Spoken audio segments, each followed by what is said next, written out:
Hello, everyone. Welcome back to another episode of Chasing Labels.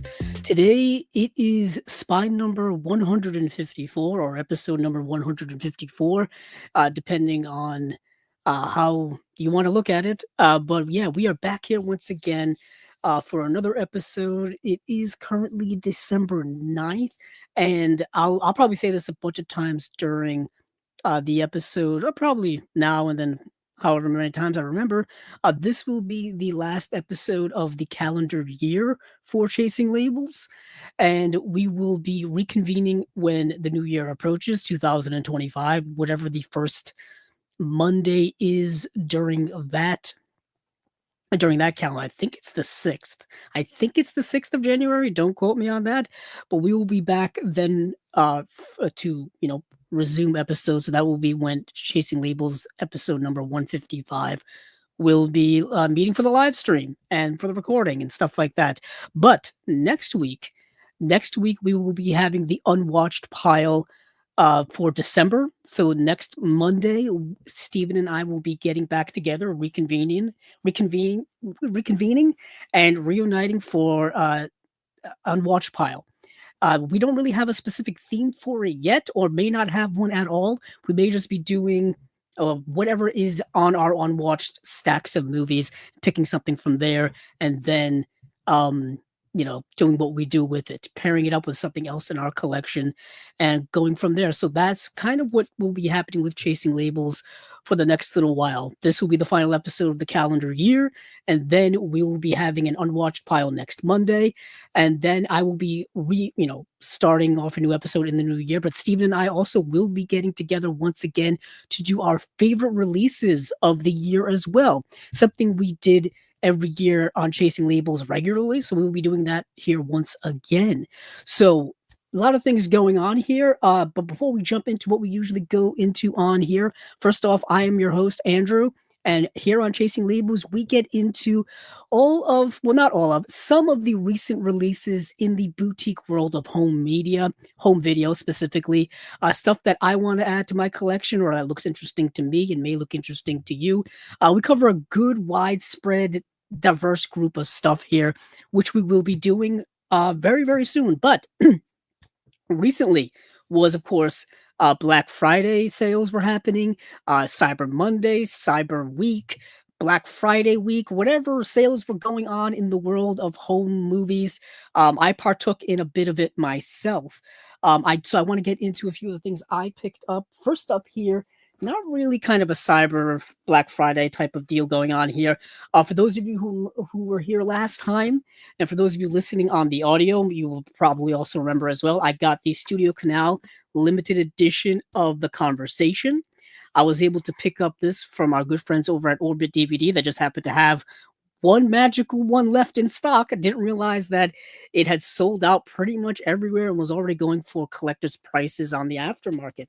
So I had mentioned at the time that I got this that I was so impressed with this release that I had to get the other Francis Ford Coppola Studio Canal limited edition release, and this is of The Outsiders. So I got The Outsiders, and this is a movie that I've been a big fan of for a very, very long time. I read the book a couple of times when I was in school, definitely in middle school, probably in high school as well, I think. It's something that you probably have come across many times in your life. It's written by S.E. Hinton, and this is an adaptation of that novel here. And I thought Coppola did an extraordinary job with it. I think this is one of Coppola's most underrated movies, in my opinion. I know that his 1980s filmography doesn't get a lot of love because his 70s filmography was so good. Godfather, Part 1 and 2, The Conversation, like I just showed off, Apocalypse Now. And of course, he also wrote the screenplay for Patton, which I think won him an Oscar. So yeah, you can understand why the 1980s are viewed as a step down. But for me, he did some really good films in the 80s, Coppola did.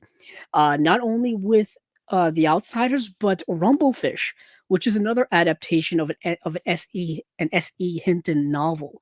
I'm a big fan of this. So this is a beautiful release here, different than The Conversation. The Conversation had like a magnetic clasp that opened and closed it. This just slides out and you get a digipack packaging here, where you've got uh, images on the front and on the back, and then it folds out into a kind of a little digipack packaging, folds out like an accordion, like the old school ways. I don't think I can fit this in the camera. I'll be honest with you guys. Let's see. Hold on. There's stuff that's gonna go flying here. So for those of you listening at home, it folds out like an accordion, like so. Um, and there's like 5 discs, including the CD soundtrack, and including this little button here that says "Stay Gold." Which, if you've seen the movie or read the book, you know what I'm saying. So that's something I've been wanting to add to my collection for a few years. I think this came out. Oh, gee, I think this came out in 2021. So it's something I've wanted for a long, long time. If you are longtime listeners or longtime fans here of Chasing Labels, we had James McCoskey as a guest here on the show once upon a time, and he works for American Zoetrope, which of course is Coppola's company, and he kind of, I think, is in charge of like archiving and restoration of the stuff that they have in their archives, which of course include Coppola's films. And so I wanted to make sure to show that off a little bit. And of course, I did a few other things as well. I went back to the Criterion sale to get some things that had been wanting to get. Let me see, things I hadn't mentioned before that my store didn't have. I had to end up ordering from BarnesandNoble.com. Like, for example, the 4K UHD of The Long Good Friday, the film starring Bob Hoskins, directed by John McKenzie. There is an Arrow release of this, and I'm pretty sure many of you are aware of the Arrow release, and many of you probably have the Arrow release of The Long Good Friday. The only major difference, I believe, between the two is that the Arrow release had, I think, an interview with Bob Hoskins on some type of show, but this has a documentary on it that the Arrow release does not have. So I wanted to, I think, yeah, it's called An Accidental Studio from 2019, a documentary about the early years of handmade films. That is not on the Arrow release. At least I don't believe so. So that's why I chose to get this one instead of the Arrow release. And when it comes to some of the things I got here, one of my highest priorities was this Paper Moon, Peter Bogdanovich's Paper Moon. What an astonishing film. I had waited many, many years for this to come out. I believe it had come out overseas in Region B land and things like that. But I was waiting for a Region A release, and we finally got it here in this 4K UHD release from Criterion. It's starring Ryan O'Neal and Tatum O'Neal. I believe Tatum O'Neal won an Oscar for this film at a very, very young age. Next is a William Wyler film starring Barbara Streisand and Omar Sharif. And it's Funny Girl. Funny Girl, for another 4K UHD release, a recent release. I think this came out while the sale was going on. I'm a big fan of William Wyler, and to be honest, I think Barbara Streisand is one of the most talented people of our lifetimes. I don't know if you guys listening are big fans of Barbara Streisand, a multi-talented individual, singing, acting, directing, all kinds of things. And I'm just incredibly impressed by the more of the back catalog of her work that I get to see. But this is a later William Wyler film from 1968. This may have been his second to last film. I want to say maybe his second to last film.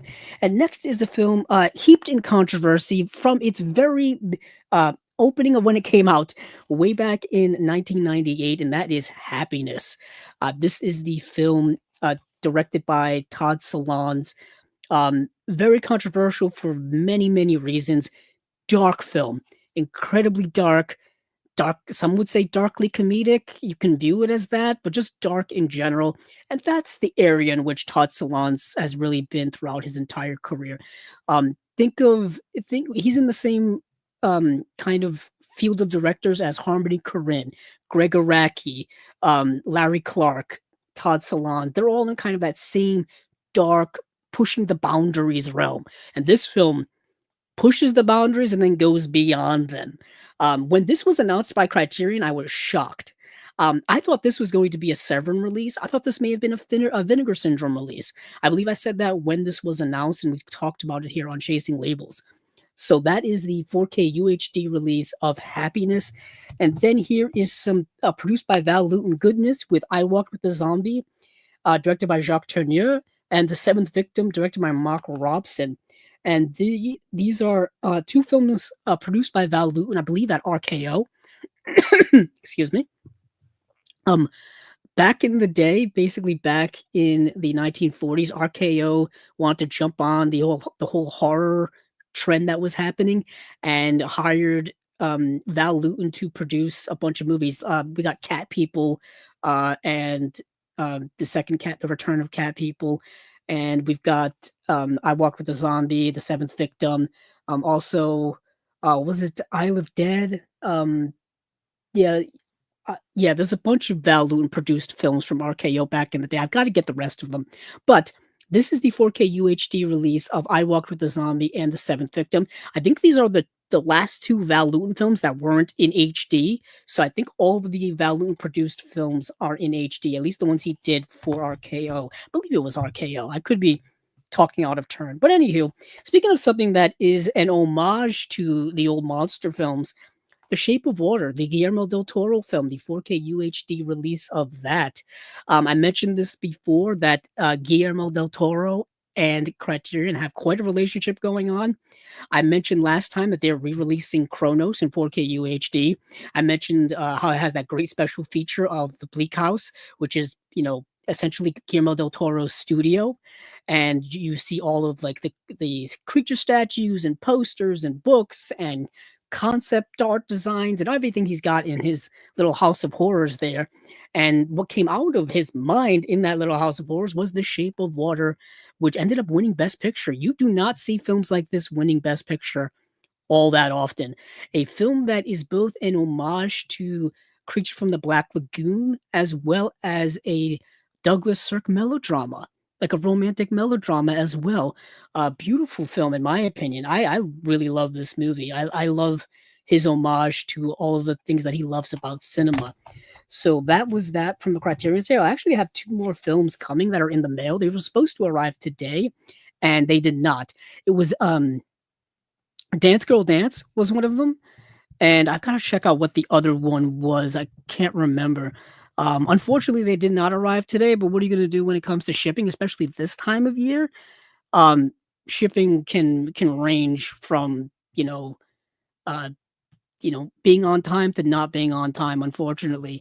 And I've noticed that a lot, especially this year with the Black Friday sales. I'm very patient when it comes to those things because you just never know how much pressure these people are under who are fulfilling these orders. Oh yeah, so I got the Heroic Trio slash the Executioners, the Johnny Toe double feature that Criterion put out in 4K UHD. The reason why I wanted that is because Johnny Toe did a Criterion Closet video recently, and it was a great video. If you haven't seen that, check that out. Yeah, become one of my favorite discoveries of a director over the last couple of years here on Chasing Labels. Let me put that there so that it doesn't slide. But yeah, those are the major things that I've picked up. I'm pretty sure many of you probably have partaken in various sales when it comes to Severin or Vinegar Syndrome. I did Vinegar Syndrome, um, and I'm just of course waiting on that. That's probably going to take about a month to come in, but we do have some comments here already. Evening from Jeff. Jeff says evening. Hello, Jeff. Thank you for showing up. Thank you for watching once again. One of our regulars here on Chasing Labels. He also said, got my copy of Eastern Condors in the mail, Sammo Hung in the Criterion Collection. Never would have thought it possible. I just mentioned Happiness. I never thought Happiness would be in the Criterion Collection, but here we are. Happiness and Gummo in back-to-back months.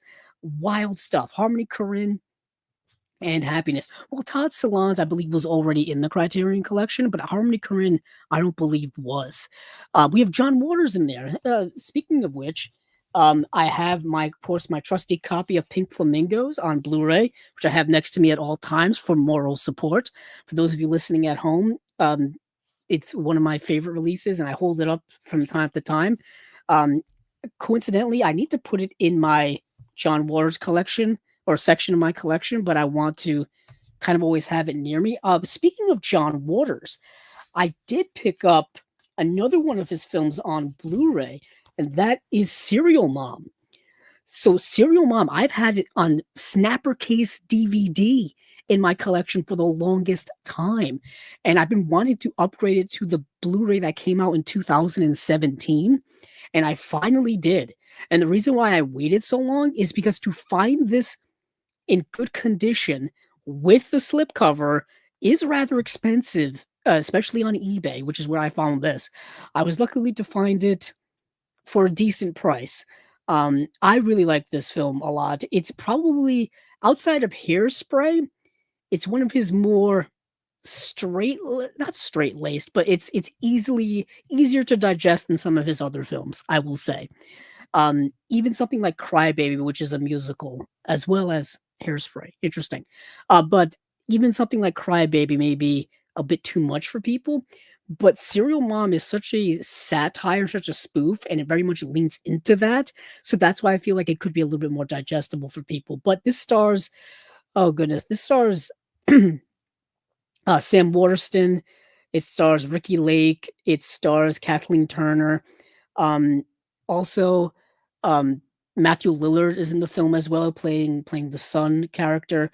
And it's about this suburban kind of Leave It to Beaver family, which just happens to have a mom who decides to become a serial killer, and it's kind of making fun of that whole idea where you know this kind of white picket fence suburbia is not what it all is made to look like. I like films that kind of peel back the layers and the facade of things that we kind of assume are perfect, and that's kind of what John Waters does with this film here. Another film that I picked up is the movie Shotgun Stories. Now, Shotgun Stories is Jeff Nichols' first film. Jeff Nichols, who did the movie Take Shelter, he did the movie, oh goodness, was it Midnight Special? He did, of course, the movie Mud with Matthew McConaughey. This is his first film, and this was produced by David Gordon Green. And I haven't seen this movie in such a long time. I believe it's the first time it's ever been available on Blu-ray, and it's really good. It's really good. I haven't seen it in a few years, but it stars um it stars Michael Shannon, who's collaborated with Jeff Nichols on many a film. On many a film. Yeah, Jeff Nichols did the movie Loving as well, which I thought was super underrated. Um, he's only directed about 9 movies. And of course, he did this year's Bike Riders. Bike Riders, which I still have to add to my collection, but for some reason, that 4K UHD of Bike Riders is so expensive. It just doesn't come down in price. It doesn't move in price. So I'm waiting to get that.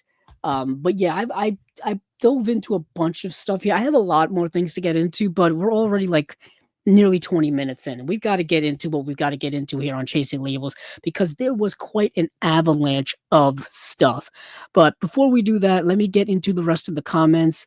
Our friend Josie is here as well. Josie DeMarco. Hello, Andrew. I just finished reading The Angel Tree by Daphne Benedict Grab. Wonderful little holiday read. Nice, nice. Glad to see you reading. I just finished, actually brought it here purposely. I just finished reading The Talented Mr. Ripley, the Patricia Highsmith book, the one that is the first book in her Ripley series. And of course, it was made into a movie starring Jude Law and Matt Damon, as well as Gwyneth Paltrow, which I think came out 1999. I think it came out in 1999. And I saw the movie years ago and remember liking it a lot. The book and the movie are very close. It is a very close adaptation of the book, and it's a very good adaptation of the book. So I just finished reading this probably about 2 days ago or so. And yeah, I've had this in my collection for a little while. I think a friend gave this to me to that he picked up a copy at a thrift store and kind of just given it to me. I was like, hey, I'll take any free book I can get. I'll take at this point in my life. So that is The Talented Mr. Ripley. And also there was a Ripley series that just came out on Netflix this year. So I wanted to read the book in order for me to watch that as well, starring Andrew Scott, who's a great actor. But Josie also says new watches since last time. Pale Rider from 1985. I believe that's the Clint Eastwood film.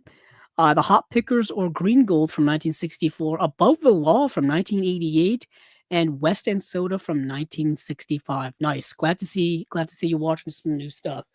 But yeah, let's get into what we do here on Chasing Labels. Let's get into some of these recent release announcements, and I think I will start with Warner Archive. Warner Archive had a slate that just dropped 3 days ago. I think it was Friday, and it is an interesting slate with one really important release for me personally, and another one that is fascinating that I didn't even think of getting a Blu-ray release at this point. So what we've got here are a couple of films. Let's go through these releases.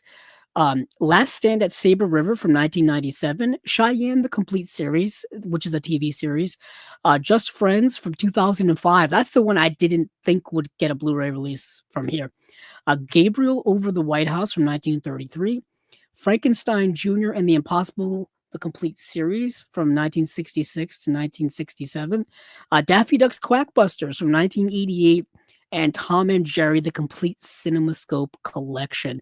That's the one that intrigues me the most because we have not had any Tom and Jerry on Blu-ray in a very long time. A very long. I think the last time was one Blu-ray volume that was put out by MGM forever ago. But let's get into these releases here because I did get to see a few of them. We'll concentrate obviously on the movies. The TV shows is something I'm not too familiar with. But I'm super happy that we're getting back catalog TV series on Blu-ray in 2024 from somebody somewhere. Recently, we did get the I Love Lucy complete series set put out by Paramount, which they absolutely botched the transfer of that using AI and leaving AI elements within it. We've seen many of people have shared and seen the screen caps of the abomination that is within a few of the scenes in that transfer. Just lazy, really just lazy. And I wanted to bring it up last time, but I didn't. I and I'll just briefly mention it now because we're talking a little bit about TV. How you can leave in AI elements without going back to check on these things is so lazy and just shows a lack of effort and lack of respect to the material. It really does by Paramount. It really, really does. But hopefully Warner Brothers does not do the same thing here with some of these series. But first up here is The Last Stand at Saber River. Now, this is a 1997 TV movie. Another interesting little quirk.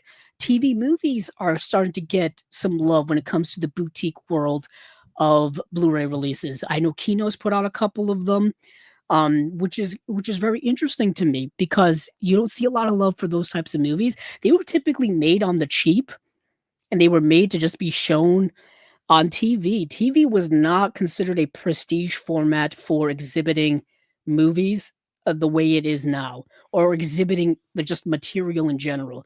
The world of TV and movies now is so blurred when it comes to production budget and quality of acting and product that you can almost not tell the difference. A lot of that is because of premium cable, HBO, Showtime, things like that. A lot of it is because streaming has become the way it is now with big budgeted streaming shows, things you see on Netflix, things you see on Hulu, things you see on Paramount Plus, things you see on Peacock, things you see on Amazon Prime. In fact, Amazon's got more money than anybody. Apple TV is another thing. Apple TV Plus, they put so much money into their productions on there that their stuff looks amazing. The only issue with a lot of the streamers, particularly Apple and Netflix, they don't promote their stuff very well. So it's like they pump all this money into the production of these things, and they don't promote it so that people know that it's available to watch. Fascinating to me. Fascinating to me that happens. But Last Stand at Saber River, starring Tom Selleck. This is based off of the novel by Elmore Leonard, who his novel got turned into the movie Get Shorty. His novel got turned into the movie Jackie Brown, as well as I believe TV series and things like that as well. His name has been linked to many things I'm pretty sure many of you are familiar with. So let's get into the synopsis here. Used to be nobody gave two nickels about me. Ex-Confederate Paul Cable observes. Cable liked it that way. Now the would-be homesteader is drawing too much notice and far too many bullets. Tom Selleck rides into a Western adventure in Grand Grease style as Cable in Last Stand at Saber River from the novel by Elmore Leonard, with his strong-willed pioneer wife, who is portrayed by Susie Amos, and two children, one being Haley Joel Osment, a very young Haley Joel Osment, and this was before he was in The Sixth Sense. So younger than that, and he's really good in this movie. He's really, really good. Cable returns to his Arizona home to resume a quiet life. Instead, he finds Union sympathizers David and Keith Carradine have taken possession of the small spread. The war would be over, but Cable faces one more battle before the healing can begin. So basically, what you have here is a veteran of the Confederate Army who is towards the tail end of the war. He's left the army. I think he got like discharged or whatever, and he just wants to go home after several years of not being with his family, and he wants to resume his quiet life away from war as far as you can get, and doesn't want to deal with that anymore. He's kind of traumatized by it, and he also needs to kind of reestablish his relationship with his family because he has young children that he's never really had a relationship with. He's had one child that's passed away. He's estranged from his wife. So you get all of these kind of familial types of elements that need to be established, personal elements, existential elements. But of course, you just can't escape certain things in life, I guess. And he comes up against this gang of guys who are Union sympathizers, who are still fighting kind of fighting the war. And there's also people who are Confederate sympathizers as well, who are also fighting the war. The war isn't over to them, but it's over to him. And he's got to deal with all of that stuff. And it gets complicated. Keith and David Carradine are the villains of the movie. They're very good to see on screen. Tom Selleck is very good in the movie. I really liked it for what it is. For this 1997 TV movie, I thought it was rather entertaining. And you throw in the Western vibe, I really liked it. I really liked it. So that is Last Stand at Saber River. Cheyenne, the complete series, I don't know much about, but we'll skip over TV series for right now. Um, there's no special features for Last Stand at Saber River, unfortunately. Um, I can say the Cheyenne, the complete series, a 30 disc Blu-ray set, 107 episodes, all restored in 4K. That's impressive as heck. Next is Just Friends. For my generation, Just Friends is a movie so many of us watched many, many times. This movie stars, it stars Ryan Reynolds back in 2005. Who else is in the movie? It's Ryan Reynolds. It's Chris Klein. Um, no, let me just. Amy Smart is in the movie. This was done at the time where you saw a lot of like sophomore comedies. This would have been around the era of Knocked Up, 40-Year-Old Virgin, things like that. So Just Friends. In high school, Chris Brander, Ryan Reynolds, was a shy, overweight teen with a crush on the beautiful Jennifer Palomino, who was portrayed by Amy Smart. Unfortunately, Jamie thought of the good-natured Chris as just a friend. Fast forward 10 years, Chris is a suave, fit, and successful music executive, visiting home and looking for a little payback. Love has other plans for him, though, as he attempts to woo Jamie once again, while all the while trying to distract the Disney pop diva client, who was portrayed by Anna Faris. And he was in tow, and a rival suitor, Chris Klein. That, that's not really good way to put that, but whatever, we'll put that. So Chris Klein is trying to woo the Amy Smart character as well, and he's like a former kid from high school as well, who was in similar types of grounds as the Ryan Reynolds character. Uh, a geeky loser type of kid who was, a social outcast, but the pretty girl in school liked him and they were friends. That's kind of that's the movie. Now he's grown up and he's handsome, hunky Ryan Reynolds, and he's trying to show her that, hey, look at me now, look what you missed out on, and all that kind of stuff. I've had this movie on DVD in my collection for the longest time. I'm looking over at my DVD comedy section to see if I still have it. I don't think I do. I may have traded it in years ago. Um, yeah, looks like I did. Yeah, it looks like I did. And if I do have it, it's someplace else. Maybe it's over there with my other DVDs, but I thought that this had a Blu-ray release already. So when I saw Warner Archive put this out, I was very confused. But apparently, this movie has never had a Blu-ray release at all. This is also a holiday film. It takes place around Christmas time. So Ryan Reynolds' character comes home for Christmas and meets his and like reunites with his mom and meets his old buddies and all this kind of stuff. I remember watching this movie back in '05. I must have been like 18 years old when this movie came out, around 18, 17, 18. So it was right in that wheelhouse where I was still watching, teenage angsty, well, not even teenage angst, but like sophomore comedies, if you will. So this has a few special features with a blooper reel, deleted scenes, alternate ending, 9 behind the scenes featurettes, Jamie Smiles music video, feature length commentary with the filmmakers, original theatrical trailer. Who directed Just Friends? Let me see. Roger Cumble. I don't know who that is. I don't know who that is. But this was done also, I think, around the time of like Old School and when Ryan Reynolds did Van Wilder, that type of comedy. So if you've seen Ryan Reynolds do comedy, you've kind of seen all of his comedies. That's the one knock with Ryan Reynolds. I'm very neutral on him. I've seen him actually do really good dramatic work. And people don't talk about that enough because he doesn't do a lot of it now. Right now, he's doing his Deadpool movies, he's doing his action films, he's doing his action comedies, and he's in his wheelhouse. That's his wheelhouse right now. But let's move on from there. These are coming out January 28th for anybody keeping track at home.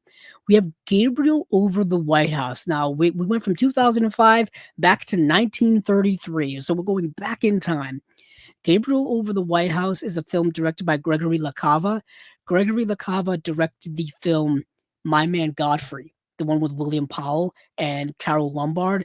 That is literally one of my favorite movies ever. Probably top 25 favorite movies ever. There's a Criterion DVD, there's a Criterion Blu-ray of that. It is an astonishingly amazing movie. I've seen it so many times.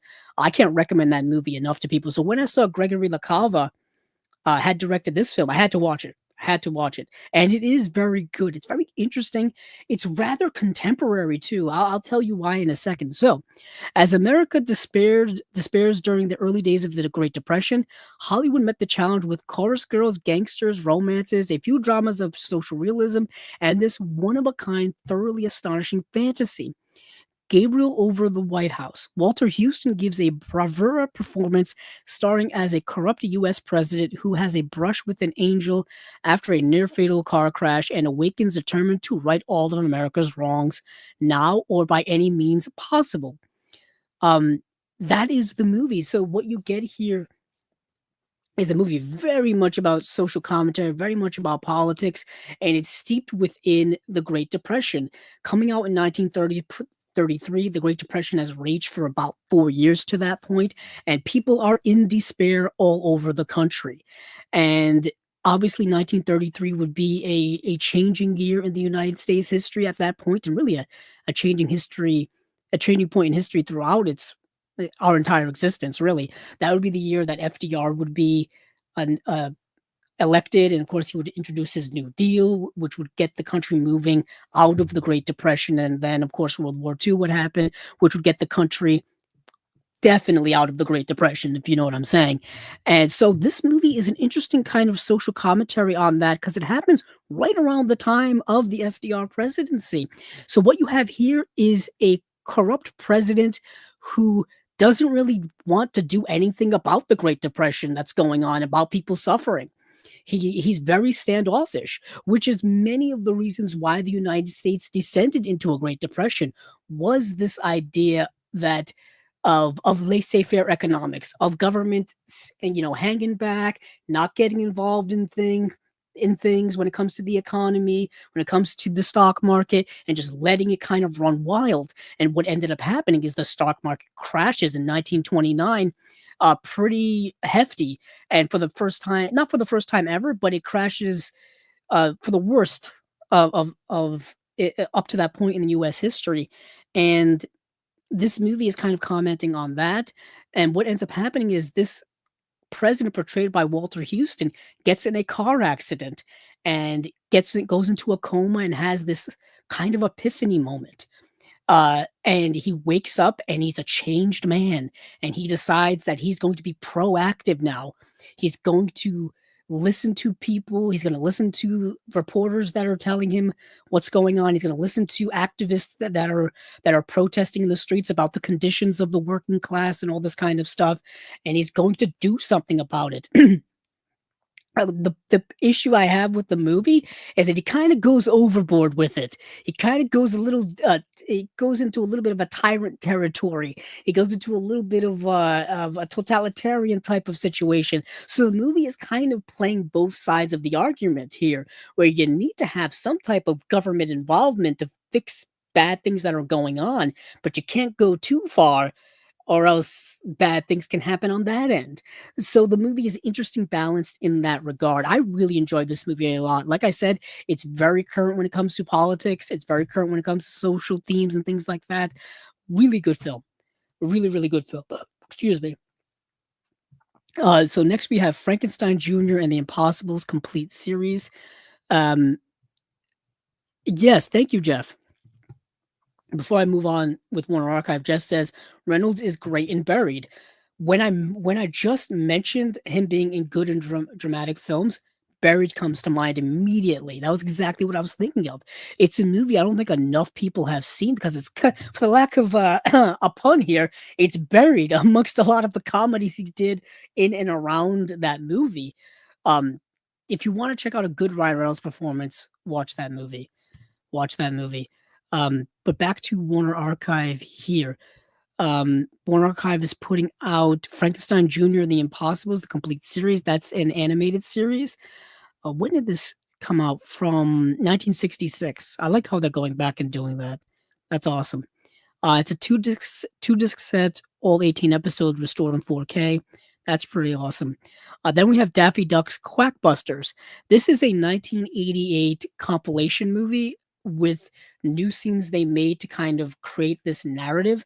So basically, Daffy Duck has started up this paranormal investigative office, and he did it. He's doing it because I don't know. I don't because he's Daffy Duck, really, but he's doing it because he inherited all of this money from this guy that he made laugh, who said that if anybody was going to make him laugh before he died, he would basically leave them a bunch of money. So Daffy Duck shows up and wants to make this money, and he ends up making this person laugh to death. And he inherits all of his money. He decides to invest it in this paranormal investigative agency that he set up, basically to kind of make money through suckers, because he doesn't think that these things exist, like ghosts and ghouls and vampires and stuff like that. So what happens is we have these bridging sequences of Daffy Duck interacting with like Porky Pig and Bugs Bunny, but they intercut classic Looney Tunes shorts to structure the story on. Like he'll send Daffy Duck Daffy Duck will send Bugs Bunny to go investigate something, and it'll be a classic short that many of us have probably seen. I've seen all these shorts before many, many times. But I'm glad they're putting more Looney Tunes on Blu-ray. Put all the Looney Tunes on Blu-ray at this point. We've got those choice collections that they've already put out 4 volumes of. The 4th volume just came out. I still need to get volume 3 and volume 4. We've got, there's the Platinum collection that are 2 and 3 are still in print, or at least you can find them. No, 1 and 3 are still in print of the Platinum collections on Blu-ray. 2 to find on Blu-ray with a slipcover, you have to sell your car to get it. It is absurdly overpriced. I don't know why. I don't know why that specific set is overpriced. But we've had a lot of Looney Tunes come out on DVD in the past with like the Golden collections and Showcase collections. All of these things. I've just been doing a lot of research when it comes to things, when it comes to physical media for Looney Tunes. The reason being is the way in which HBO is doing their Max streaming service now is they're taking things off left and right. They're taking Looney Tunes shorts off left and right. So I've reached the point where I had already planned to buy a lot of these on DVD and on Blu-ray. So I'm just going to fully commit to doing that now. You can't trust the streaming game anymore. As much as I rely on it here for chasing labels to watch some of the stuff we discuss here, and as much as I enjoy when it comes to access to new movies, access to old movies, it's so unreliable in terms of having an accessible catalog now in many regards. So I'm just reaching the point where I've got to get things in my collection to have and watch whenever I want. So um, there's 7 modern era Looney Tunes shorts in here. There's Duck Dodgers and the Return of the 24th and a Half Century, The Duxorcist, Little Go Peep, Night of the Living Duck, Superior Duck, Blooper Bunny, Invasion of the Bunny Snatchers. Those are all extras here on this release, which is Daffy Duck's Quackbusters, playing on, Ghostbusters. That's kind of what it is. But next up here, which I think is maybe the crown jewel of this release slate, is the Tom and Jerry Complete CinemaScope Collection. With the rise of TV threatening movie going, widescreens became Hollywood's way to combat that competition. So, back in the 50s, we had widescreen movies start to be made, start to be exhibited in the movie theaters. We had things like CinemaScope, we had Cinerama, we had all kinds of spectacle stuff that was making people go to the movie theaters. And I guess MGM decided to get in it on their animation level with these theatrical shorts of Tom and Jerry cartoons that were shot in widescreen and exhibited in widescreen. So we've got a collection here of, I think, all 23 of them. I'll just read the rest of it here because I was in the process of it. MGM went all in and placed their bets on the new CinemaScope process. In addition to their feature films, the studio emboldened their cartoon unit run by William Hanna and Joseph Barbera, and their Oscar-winning series of Tom and Jerry shorts. The new visual approach to the famous team's animated adventures was artistically refreshing and won sweeping popular success with audiences. This set includes all 23 of these widescreen wonders collected together for the first time on Blu-ray. As originally seen in theaters, also included are Hanna and Barbera's 2 standalone Spike and Tyke cartoons and their Oscar-nominated Goodwill to Men animated short, Anamorphic and Amazing, The Ultimate Chase Continues. This is awesome. I grew up watching Hanna-Barbera cartoons. I grew up watching Tom and Jerry, Looney Tunes, all this kind of stuff. So when I was little, to be able to have these at home to watch whenever I want was such a treat. I had a lot of them on VHS, but of course they were just random tapes here and there. To get them in my collection once again on Blu-ray in high def quality is such a treat for me. They don't give any details here on if they're coming from 4K restorations or anything like that. I would assume so, since it is Warner Archive. It's at least 2K or 4K. So that's awesome. And they do give a list of all 23 shorts plus the bonus ones.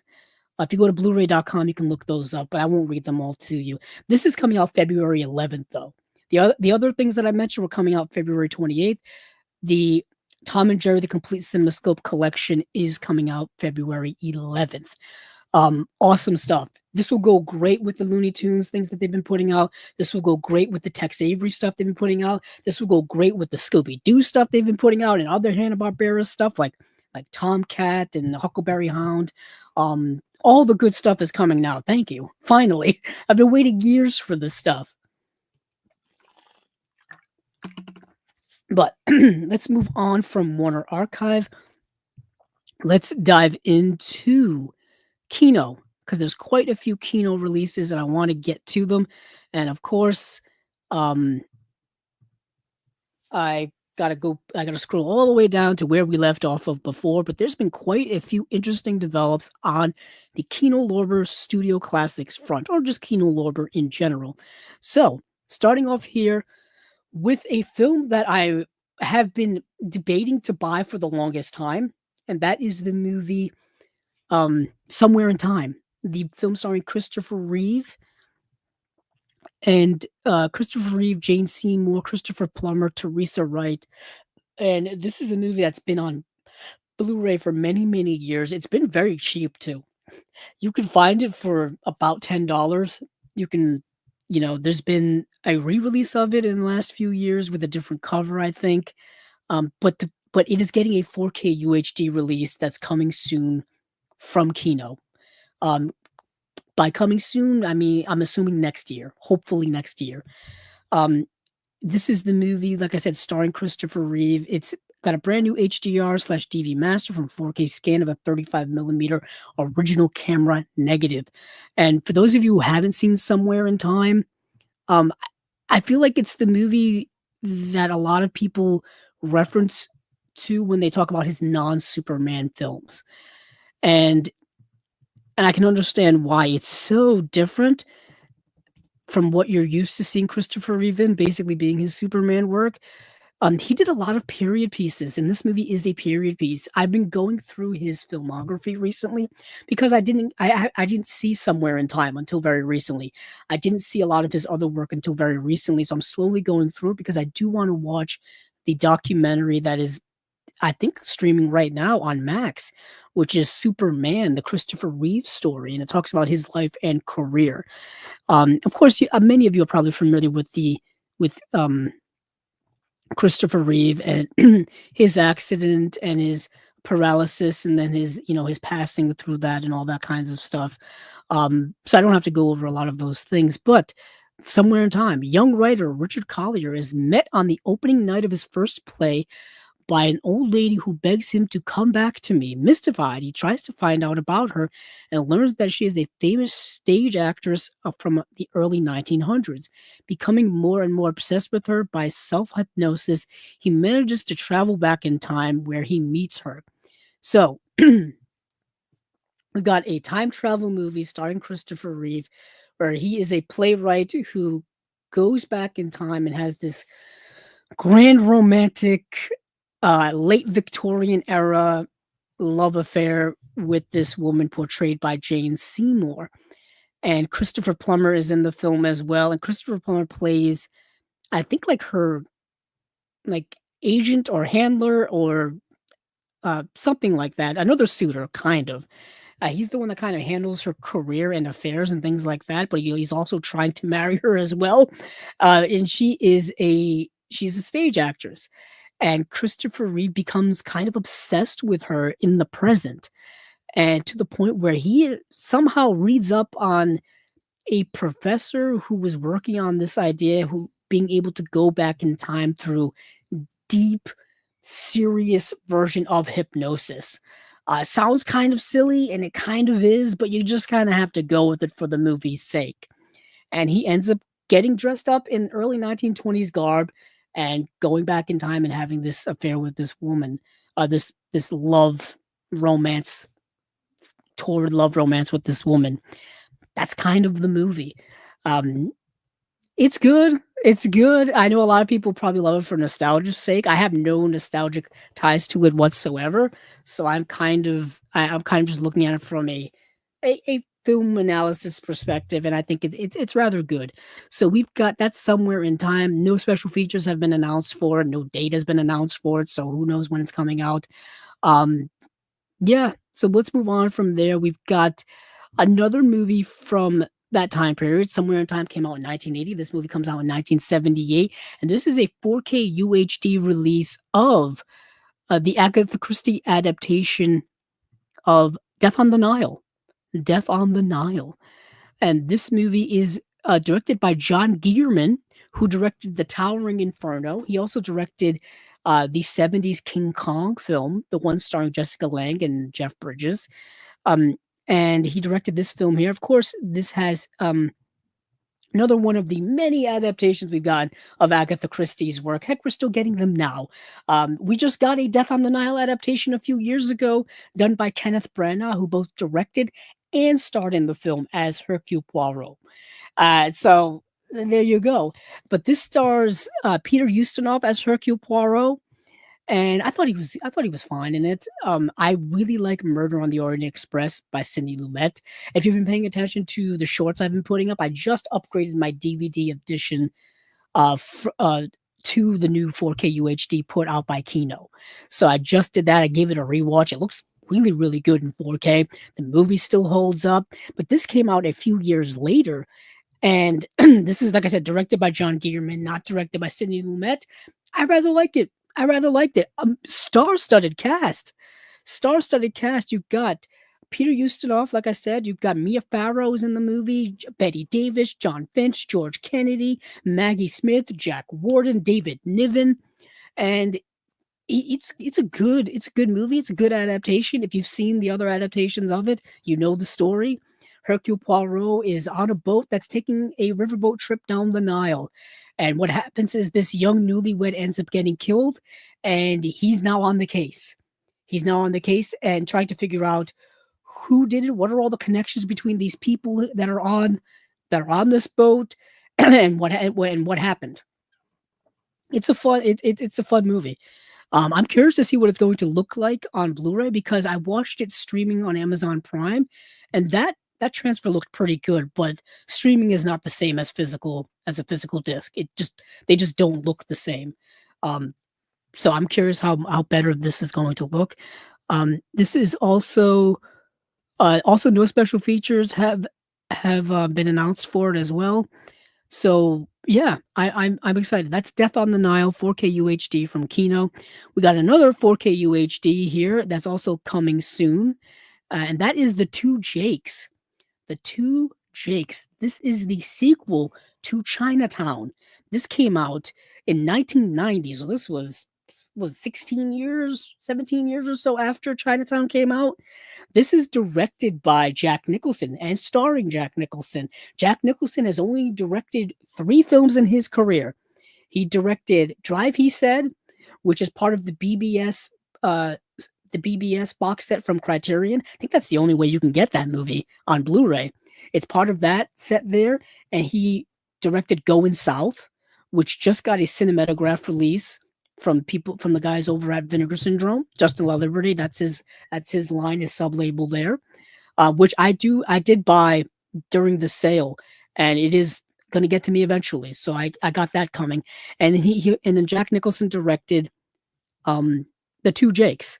Now this movie doesn't have the best reputation. They don't. This movie doesn't get talked about much. I believe uh, Chinatown does dwarf it in terms of popularity and relative stuff. You know what I'm saying? So let me read the synopsis because I've actually never seen this movie. I've never seen it. Real estate developer Jake Berman hires private investigator and war veteran Jake Giddies, the Jack Nicholson character from Chinatown, for some run of the mill matrimonial work. After Berman shoots his wife's lover, who happens to be his business partner, Giddies is drawn into a web of conspiracy and deceit involving the oil reserves beneath Los Angeles. While investigating, Giddies hears a voice from his past that causes him to revisit a traumatic case in Chinatown.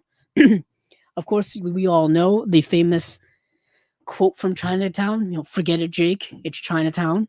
One of the most iconic lines of any movie you'll ever see.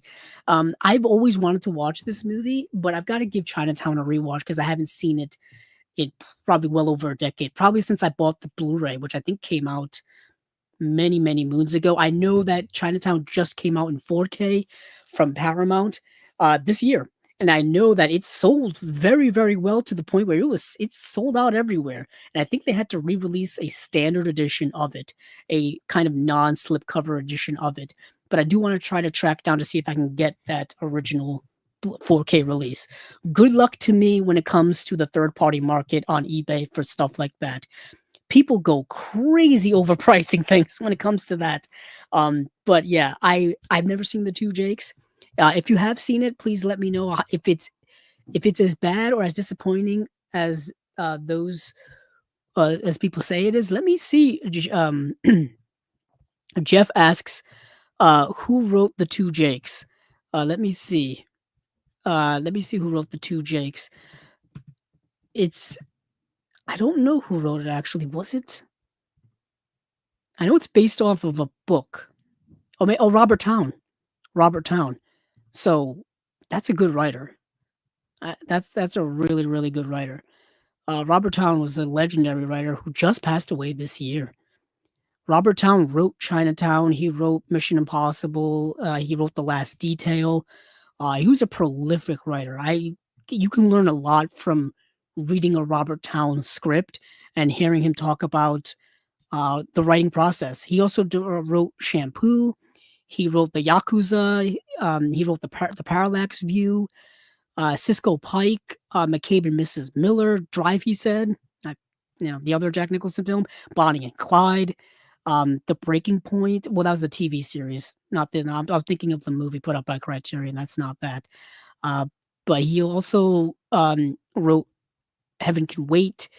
Um, yeah, he was a prolific writer. So yeah, he wrote The Two Jakes. Interesting. You've got Jack Nicholson directing, you've got Robert Towne writing, and it's not never been a real favorable movie. Like I've never heard anybody praise it the same way they praise Chinatown. But let's see what we're moving on to next when it comes to Kino. The River Wild. Here we go. So coming on 4K UHD, coming soon. Don't know when. Brand new HDR/DV master. I believe that we're getting a brand new HDR master for the two Jakes as well. Kino right now is doing a really good job when it comes to their 4Ks, giving them remasters, brand new, or getting the elements from whoever they've got deals with, which is awesome. They're going full tilt really over at Kino. So we've got The River Wild, which stars Meryl Streep, Kevin Bacon, David Strathairn, John C. Reilly's in the movie as well. Benjamin Bratt's in the movie as well. And this is directed by Curtis Hanson. Curtis Hanson, who is probably most well known for directing LA Confidential. LA Confidential is Steven's favorite movie. We did a whole episode that's on our podcast feed just on LA Confidential. It was back when we were doing Cinema Discovery Project, and we were taking a movie and we were just going beat by beat and breaking it down and talking about it. And we did LA Confidential. I think we did it probably for Film Noir, maybe for Noirvember. I'm not quite sure. If not, we did it. We did it in general. That is a movie that desperately needs a remaster, and I would love a 4K of it. I would just love a re-release of that movie with a new master to it, with a new transfer.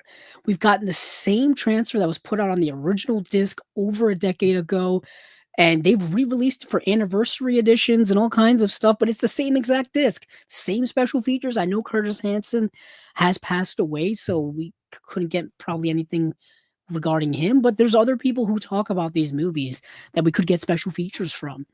That would be a nice 4K from Kino. I feel like that's in their wheelhouse. I don't know why they haven't done it yet. Maybe it's in the works. But The River Wild is a movie with, like I just mentioned, a great cast.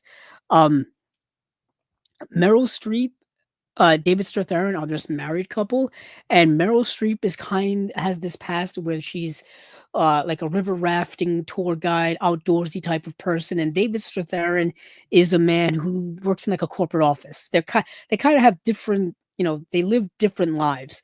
And what happens is Meryl Streep is taking their young son on this river rafting trip. She's getting back to what she used to do when she was younger, getting back to her old love, her old passions, if you will. And David Strathairn joins her as well. And so it's like a family vacation, if you will. But what happens is they run into Kevin Bacon and John C. Reilly, who are also on this river raft, on the same river area, if you will. And there's something suspicious about them. There's something fishy about these guys, and it gets slowly revealed over time. I won't get into any other, spoilers, details, or anything like that, but it's one of those movies where, you're in a secluded area and you run into, to not good people, therefore not good things end up, happening because of it. And what you've got here is Meryl Streep kind of in an action role here, where she's taking command of these rafts and he's going down this river and whatnot. I have to say those sequences of the movie are very well edited, very well done. They're shot like an action film. So I really liked this movie for what it is. It's not a bad way to spend, like a 2-hour time frame or however long this movie was. So yeah, give this movie a watch if you're just wanting to get into, like, some Meryl Streep, back catalog of stuff she was doing in the '90s, and I don't believe she was nominated for one of these. I know she's been nominated so many times for so many roles. I don't think this was one of them. But that's The River Wild. Let's move on from The River Wild and move on to, a double feature here, a 4K double feature, mind you. Let's see. Yes, a 4K double feature. Jeff, let's see. Jeff says Steven must be a huge noir fan. He is actually. He's a big noir guy. LA Confidential is his favorite movie, and LA Confidential, for those of you who have seen it, has so many film noir references in it. It's a movie made in the '90s, but set back in the noir era. And yeah, film noir is something we've bonded over many times here on Chasing Labels when we were doing Cinema Discovery Project, when we're buying movies, when we're talking about movies. We've leaned into film noir elements. I'm a big film noir person, and film noir in general. Heck, we had the czar of noir here on Chasing Labels as a guest about 2 years ago. I believe 2 years ago in I want to say May of 2022, we had Eddie Muller, the czar of noir here on Chasing Labels. One of the highlights of my life, I have to say, not only the highlights of my podcasting career or just talking about movies career, just my life in general. I have Eddie Muller's Dark City book here on my table. It's here by my side all the time. Getting to talk to him, getting to meet him, because I've never been able to go to the TCM Film Festival. I've never been able to go to one of his Noir City screenings. They don't really come this way. They do come to Boston sometimes, but Boston's like an hour or so away from me, so it's a bit of a trek to get there and whatnot.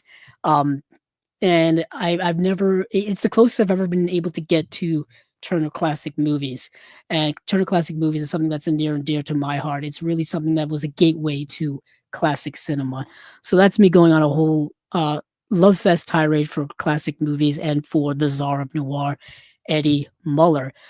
Coincidentally, I've been wanting to get a lot of his Film Noir Foundation has been responsible for some restorations that have been put out on Blu-ray by Flicker Alley. We talked about that while he was on here, and since then they've released a couple more of them. I really want to get them. The I want to say no, it's not. The Eddie Muller episode, Jeff asks, is the Muller episode on YouTube? It is not, because at that time we were not doing the live stream recordings, and we were not uploading recordings of the video calls and stuff like that. That is only something we started doing. I want to say 2023 we started doing those, or maybe 2024. Either way, we had not done that at that time. So it is on our podcast feed. So if you go to Apple Podcasts and you go to Chasing Labels, I can tell you what episode number it is actually. Let me go and get the episode number, and it'll make it a lot easier for people to track that down. Let me go to, because we do have a Facebook page of Chasing Labels, a film collectors podcast. That is the title of our Facebook group, and we have a list there of, I believe, every guest we've had on Chasing Labels and every interview we've done. Just let me look for Eddie Muller here. Yeah, that was truly one of the highlights. Yeah, Eddie Muller was episode number 51. So episode number 51 would be Eddie Muller, and I think we put that interview at the beginning of that episode. So if you go to Apple Podcasts, if you go to wherever else we have our podcast on, when it's like Spotify or Google and stuff like that, episode number 51 is the Eddie Muller episode. Truly a highlight for me, because I've been a big fan of his for years. We're watching Noir Alley on Sundays and things like that. It's where I've discovered a lot of great classic noir films. Let me move away from here. Let me go back to, where was I? I was talking about Kino. Yes, I was. Well, we've got a spaghetti western double feature. A spaghetti western double feature, and this is a 4K double feature, not just a Blu-ray double feature. We've got Kill Them All and Come Back Alone, and the Hellbenders. So let me go to my letterbox here, because both of these movies are directed by different directors, and I believe the Hellbenders is a Sergio Corbucci film, and Sergio Corbucci directed some great spaghetti westerns. He directed Django, and he directed The Great Silence, two immensely fantastic, like, non Sergio Leone spaghetti westerns.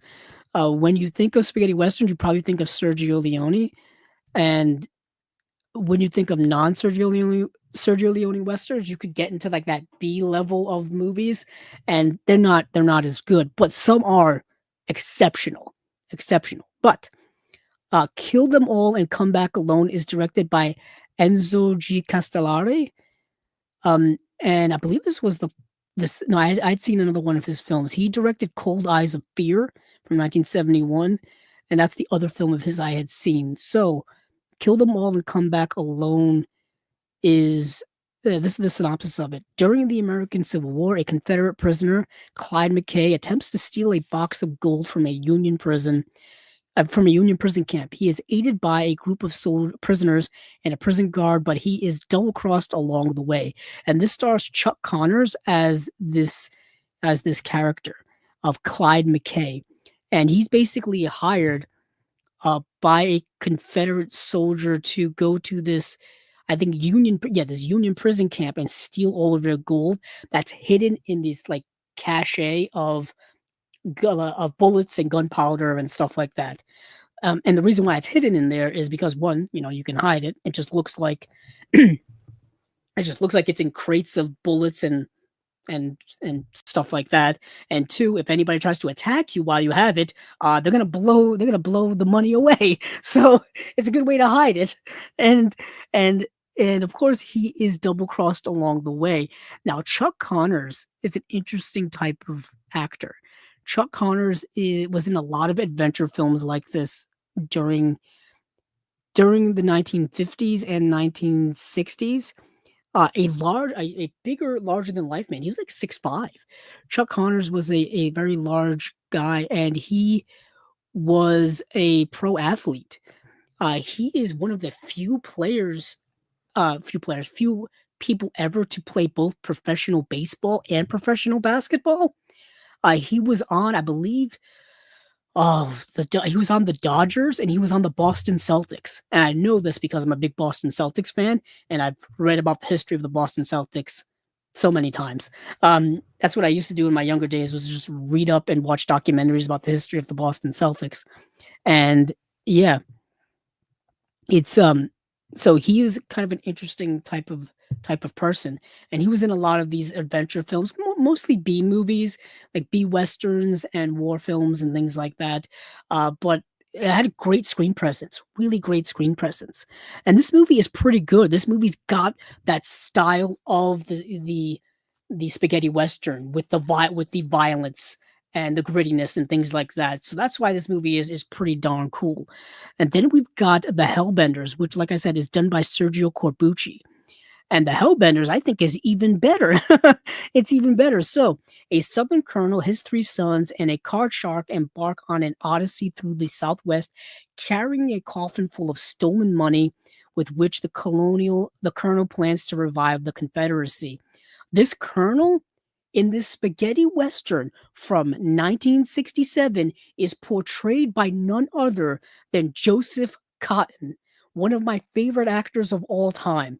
Joseph Cotton is this just cold ex-Confederate colonel who has just never left the war, can't leave the war.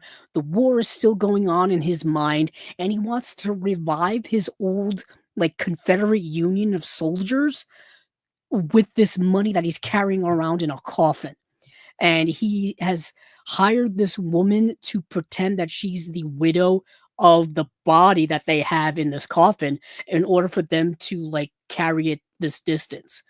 Um, it's a kind of a darkly twisted movie in that regard, very macabre, and dark movie in general, and dark and gritty movie. And Joseph Cotton, I thought, is really really good in it. The actors who play his sons are also really good in it too. I like this movie a lot. I like this movie more than the other film. Sergio Corbucci, his films from the ones I've seen, The Great Silence and Django, dark, gritty, cold, nihilistic, pessimistic types of films. Not very happy movies. They're not happy movies. They're westerns that are like, you're in the dirt and the grime. It reminds me kind of the way Deadwood was. If you've seen The Hateful Eight with the Quentin Tarantino movie, it, although that movie has the Quentin Tarantino isms that kind of lighten it up a little bit, still a dark movie.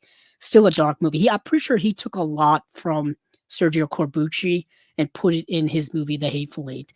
Quentin Tarantino, no stranger to taking things from the movies and the directors that he loves and putting them in his own films. That's kind of how he's made his career.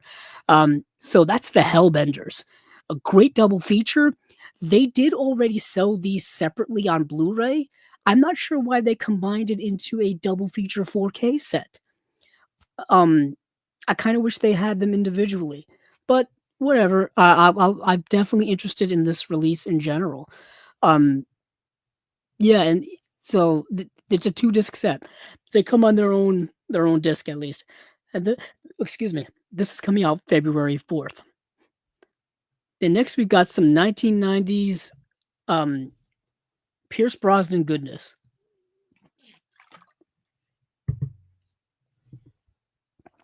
We've got Dante's Peak from 1997. This is getting a 4K UHD release February 11th, and this is a 2 disc set. The first disc being the 4K UHD disc, the second disc being the Blu-ray disc, and you get the movie on both discs. You get an audio commentary by director Roger Donaldson on both discs, and you get looks like a making of Dante's Peak special feature on both discs as well. Um, I probably saw this movie when I was about 11 years old, maybe 11, 12 years old, Dante's Peak. And I've always had a kind of a soft spot for it. I haven't seen it in so long. I've never owned it on DVD. I've never owned it on Blu-ray. And I only ever saw it when it was playing on like HBO or Showtime or one of those, you know, premium cable channels back in the day. That's the only way I've seen this movie because I I was introduced to Pierce Brosnan when he was in GoldenEye and then Tomorrow Never Dies. So every time I see him now, I always associate him with, being James Bond. Being James Bond and brings me back to that time uh, during during my life. So that's Dante's Peak. For those of you who've not seen Dante's Peak, oh man. So it's a disaster film. It's a disaster film where Mount Vesuvius in Washington State erupts and you've got just lava flowing everywhere and people need to escape or die basically. And Pierce Brosnan is a volcanologist, which is a cool title for a scientist. He plays volcanologist Harry Dalton comes to the sleepy town of Dante's Peak to investigate the recent rumblings of the dormant volcano. The burg is named for before long his worst fears are realized when a massive eruption hits, and immediately Harry, the mayor, and the townspeople find themselves fighting for their lives amid a catastrophic nightmare. So yeah, Linda Hamilton's in the film as well. Um, who else is in the movie? I'm trying to find some. No, never mind. I was trying to find some recognizable names, but the way they list the cast members on Letterboxd is not easily definable in terms of like who's a main character, who's not a main character, who's a main cast member, who's not a main cast member. So let's move on from Dante's Peak, the 1997 disaster film slash I guess you could say action film. So let's move along from there to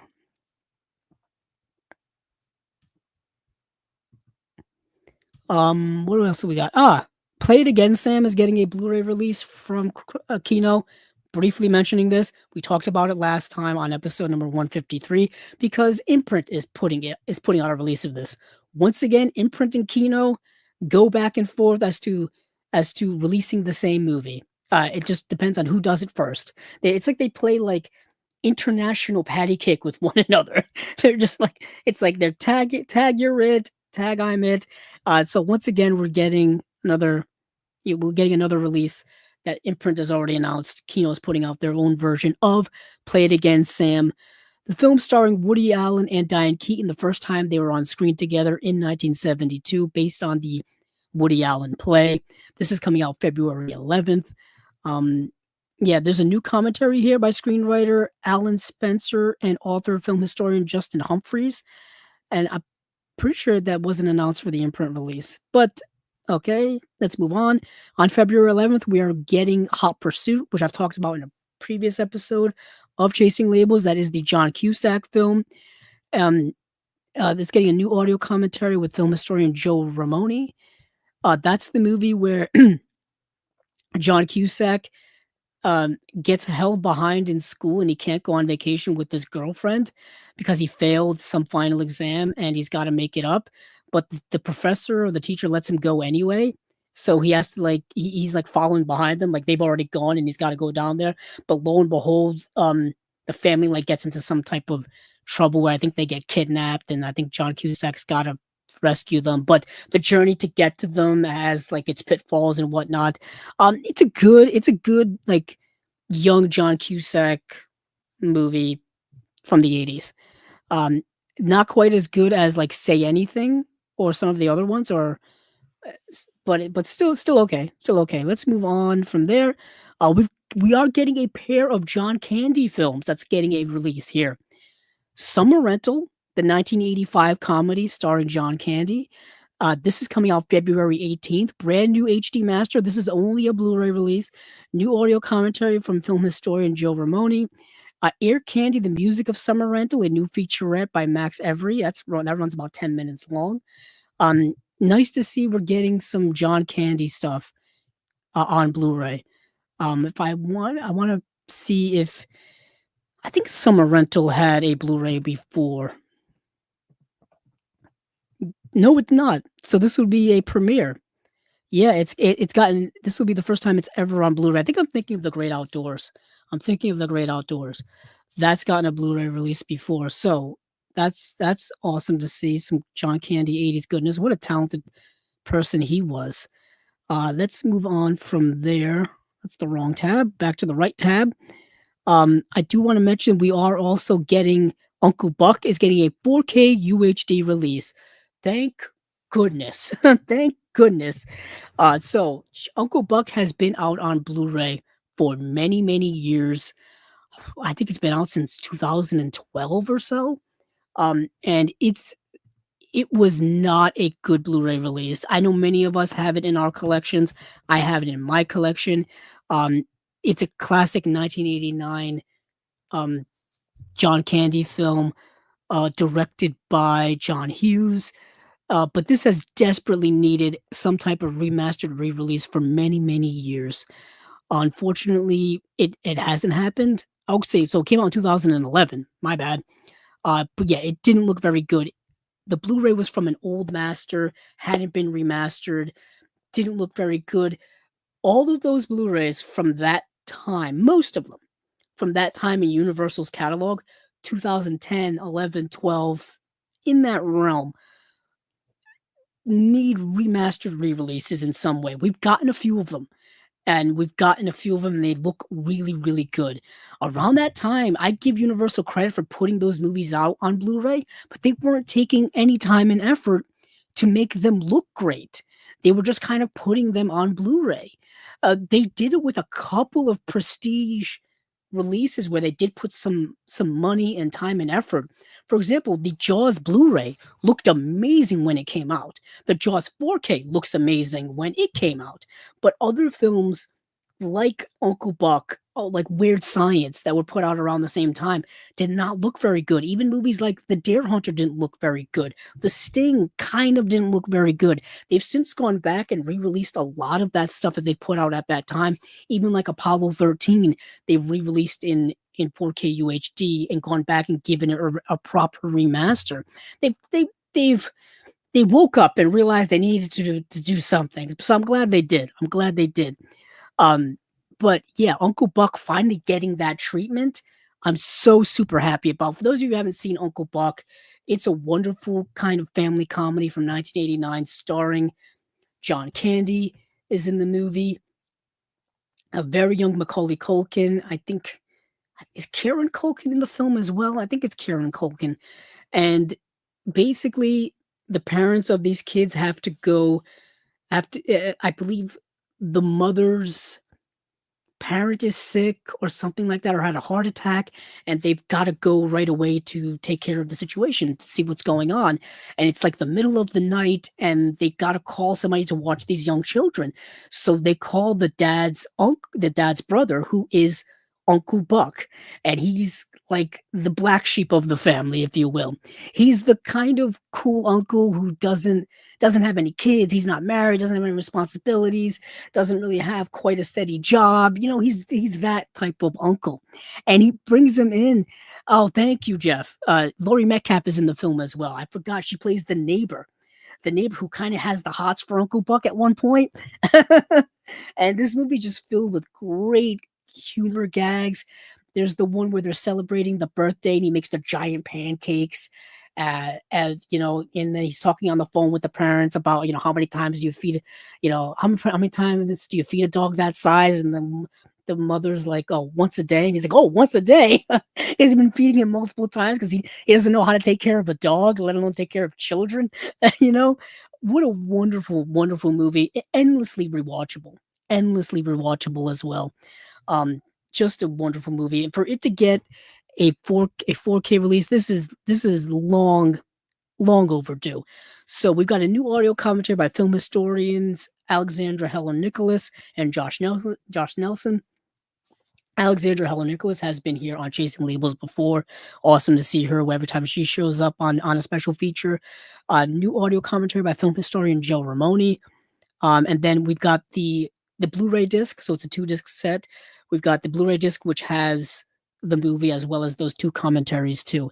And the Blu-ray also has 16 going on 17.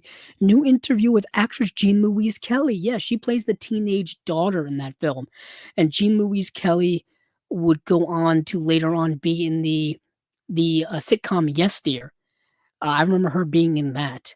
And that would be like a decade and a half after that. That was the sitcom starring Michael Malley as well. Local guy Michael Malley. He's from Boston. Good actor too. Good actor too. But yeah, Uncle Buck, February 18th, 4K UHD. Pre-order it now if you can. If you're a big fan, I kind of want to do that myself. So we've got some other things here. Speaking of a Universal title that's getting a 4K UHD release, The Coneheads from 1993, another film from my childhood. Kino is tapping into my childhood here. They've been doing that a lot lately, to be honest with you guys. Uh, I got it behind me somewhere. I'm trying to see if I can find it. Um, I know where it is actually. They released Kindergarten Cop on 4K UHD this year. That was a nice surprise. That's another Universal release that they got their hands on. They must have a deal with Universal going on because all of these are Universal titles. I believe Coneheads is as well. Coneheads is also, I think, an adaptation of an SNL skit, if I recall. It stars Dan Aykroyd.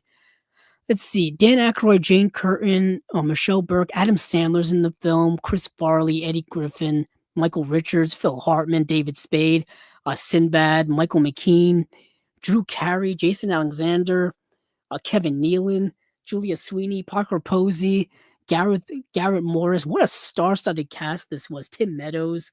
I'm just reading down the list. Ellen DeGeneres, John Lovitz. Directed by Steve Barron, who directed Teenage Mutant Ninja Turtles. Talk about something near and dear to my heart in my childhood. Where's my 4K UHD release of that? Although I heard whispers through the grapevine that that's in the works. Next year would be the 35th anniversary of the release of Teenage Mutant Ninja Turtles, the movie that came out in 1990. So next year it would be prime for a deluxe re-release of that movie. I love that movie so damn much. I've watched it countless times. I watched it incessantly throughout my childhood. So that would be cool if that got a re-release. But Coneheads is another film I watched. Came out in 93. I was 6 years old.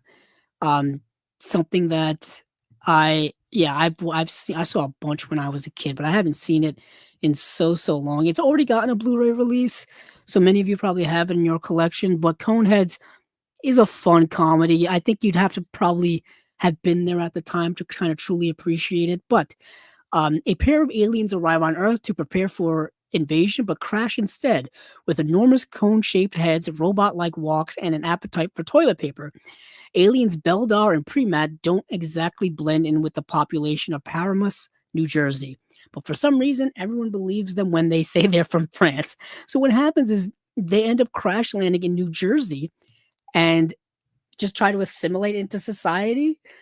And they end up becoming so like liking humans and like being and acting like a human and stuff like that, that they end up like getting regular jobs and having a daughter and and living a family life.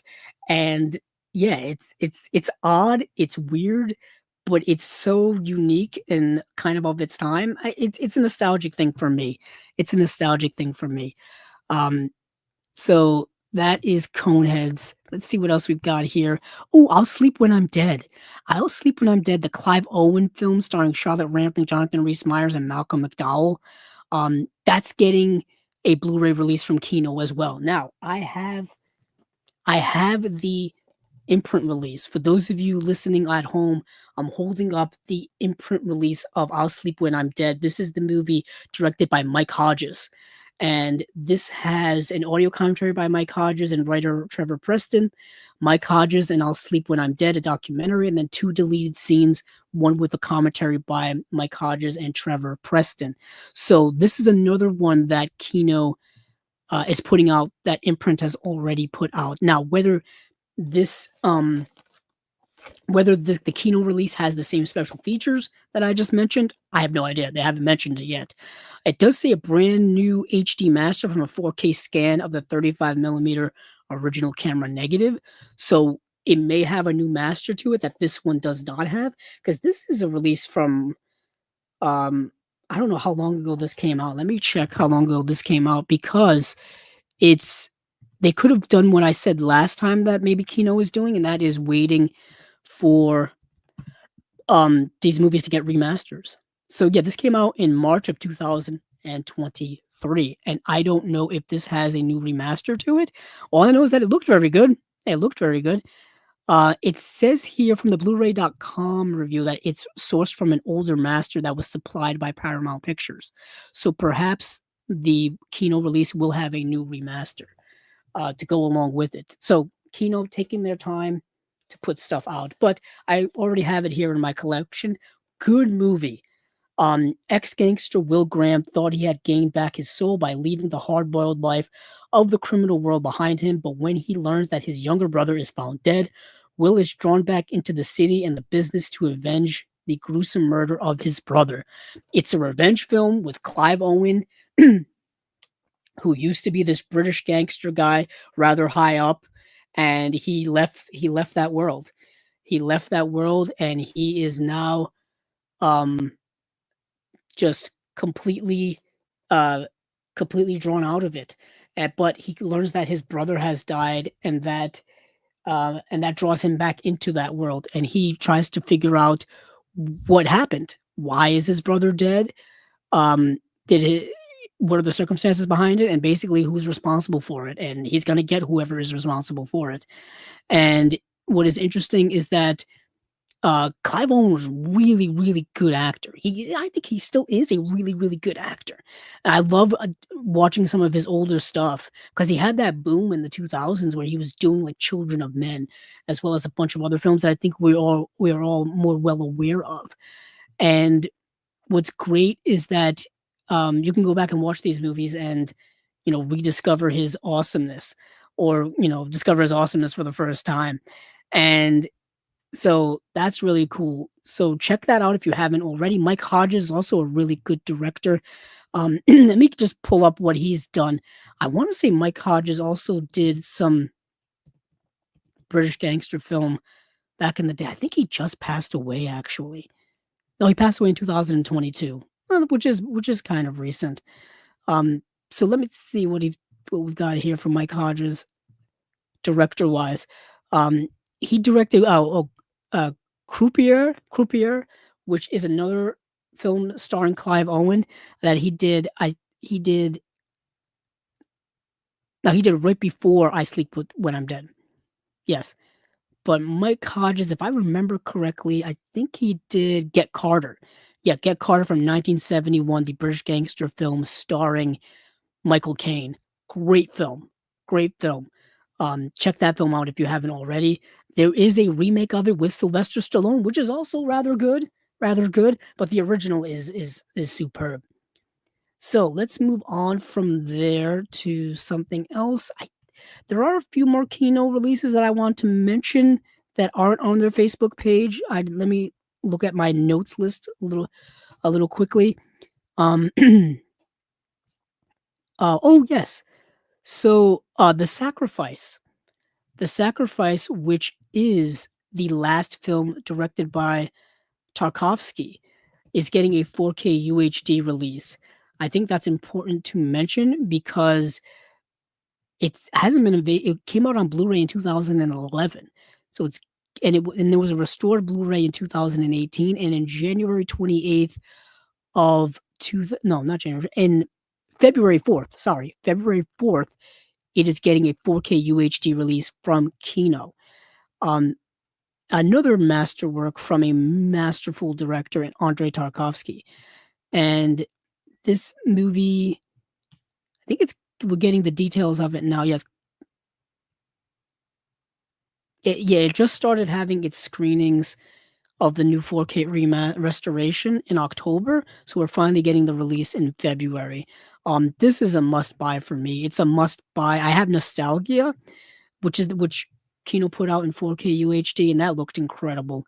So I've got to get The Sacrifice because it is indeed his last film, and I've got to get it for my Tarkovsky section, for my collection. So I want to mention that really quickly. And there is a box set actually being put out by Kino as well, which I think is rather important. And I think it's something that we need to take note of. So there's an Oscar Micheaux The Complete Collection being put out on Blu-ray. 17 movies. They range from 1920 to 1940. And this is coming out February 11th, 2025. And Oscar Micheaux was a pioneer of the Black cinema, of African American cinema, and we saw a little bit of his work in the Pioneers box set that Kino put out already. Pioneers of African American Cinema, the box set which had films that ranged from 1915 to 1946, and it had a few Oscar Micheaux films in there, but I don't think it had all of his films. So this would be a box set that's kind of a spin-off of that box set. And where it would include all of his films, I believe so. So this is the Oscar Micheaux collection. Yeah, the Oscar Micheaux, The Complete Collection, February 11th. And I'm trying to get some info on it, but there's not. I probably would have to go to, I may go to the Kino website. Let me go over to the Kino website and see if I can pull up some info on it. Specifically what films are actually in it. Let me take some time to do that. Please excuse me as I type away. Here it is. So we are here. So yeah, 1920s, 1940 coming out February 11th of next year. It says in this unprecedented undertaking, Kino Classics is in cooperation with the Library of Congress and several international film archives, pay homage to one of cinema's most historically important artists, Oscar Micheaux, who lived from 1884 to 1951. Operating on shoestring budgets completely outside the studio system, Micheaux explored the Black experience with nuance and depth, often challenging the negative stereotypes so commonly portrayed in films of the era. The 5-disc collection showcases the director's entire surviving body of work, including 7 new restorations of Within Our Gates, The Symbol of the Unconquered, Body and Soul, God's Stepchildren, Veiled Aristocrats, Murder in Harlem, and the notorious Eleanor Lee. It also showcases Micheaux's rarely seen genre films such as Lying Lips, Underworld, and The Swing. From the best surviving elements. Introduction by series curator Rhea L. Combs, printed booklet of film notes, theatrical trailers for select films, and a 2024 theatrical re-release trailer. So this is a impressive collection of a deeply archival type of work here. Important historical stuff, similar to the box sets that Kino has put out already, the Pioneers of Women in Film and the Pioneers of African American Cinema. This is going to go along greatly with those. It looks like it's just in a regular Blu-ray case, so it's not quite as thick as those sets are. As I look, yeah, there they are on my shelf up there. Um, so don't be too disappointed if you wanted them to be similar to those sets. It doesn't look like this is. So that is it from Kino, because that's a lot from Kino. I think we need to move on. So let me look back at my notes and see where we can go from here. Let's move on to Arrow. Yes, let's move on to Arrow because I've got my Arrow stuff lined up right in this next one. So we've got a few releases from Arrow here. These are the February batch of movies. They are A Certain Killer / A Killer's Key from 1967, The Last Stop in Yuma County from 2023, Lifeforce from 1985, The Texas Chainsaw Massacre 2 from 1986, Alice Sweet Alice from 1976, and William Friedkin's Cruising from 1980. So, some interesting releases here, some interesting re-releases here of probably things you have in your collections already. But let's start here with A Certain Killer / A Killer's Key. In A Certain Killer, Shiozaki's low-profile existence as a chef at a local sushi restaurant serves as a front for his true job as a professional assassin, whose modus operandi is poisoned needles. He is approached by Maida, a low-ranking member of a local Yakuza group, to take out a rival gang boss. But the sudden arrival into his life of a spirited young woman, Kiko, has dramatic ramifications on his relationship with his new employer. Ichikawa's lone wolf assassin is back in A Killer's Key, this time masquerading as a traditional dance instructor named Anita, who is called in to avert a potential financial scandal that threatens to engulf a powerful Yakuza group with ties to powerful figures in the political establishment. Co-scripted by the director Yazumi Masumura and featuring masterful scope cinematography with an expressionist eye for color by one of Japan's most esteemed cinematographers, Kazuo Miyagawa, who shot Rashomon and Ugetsu. These Japanese crime drama essentials are presented for the very first time to the English language home video market. So what you got here is a double feature of the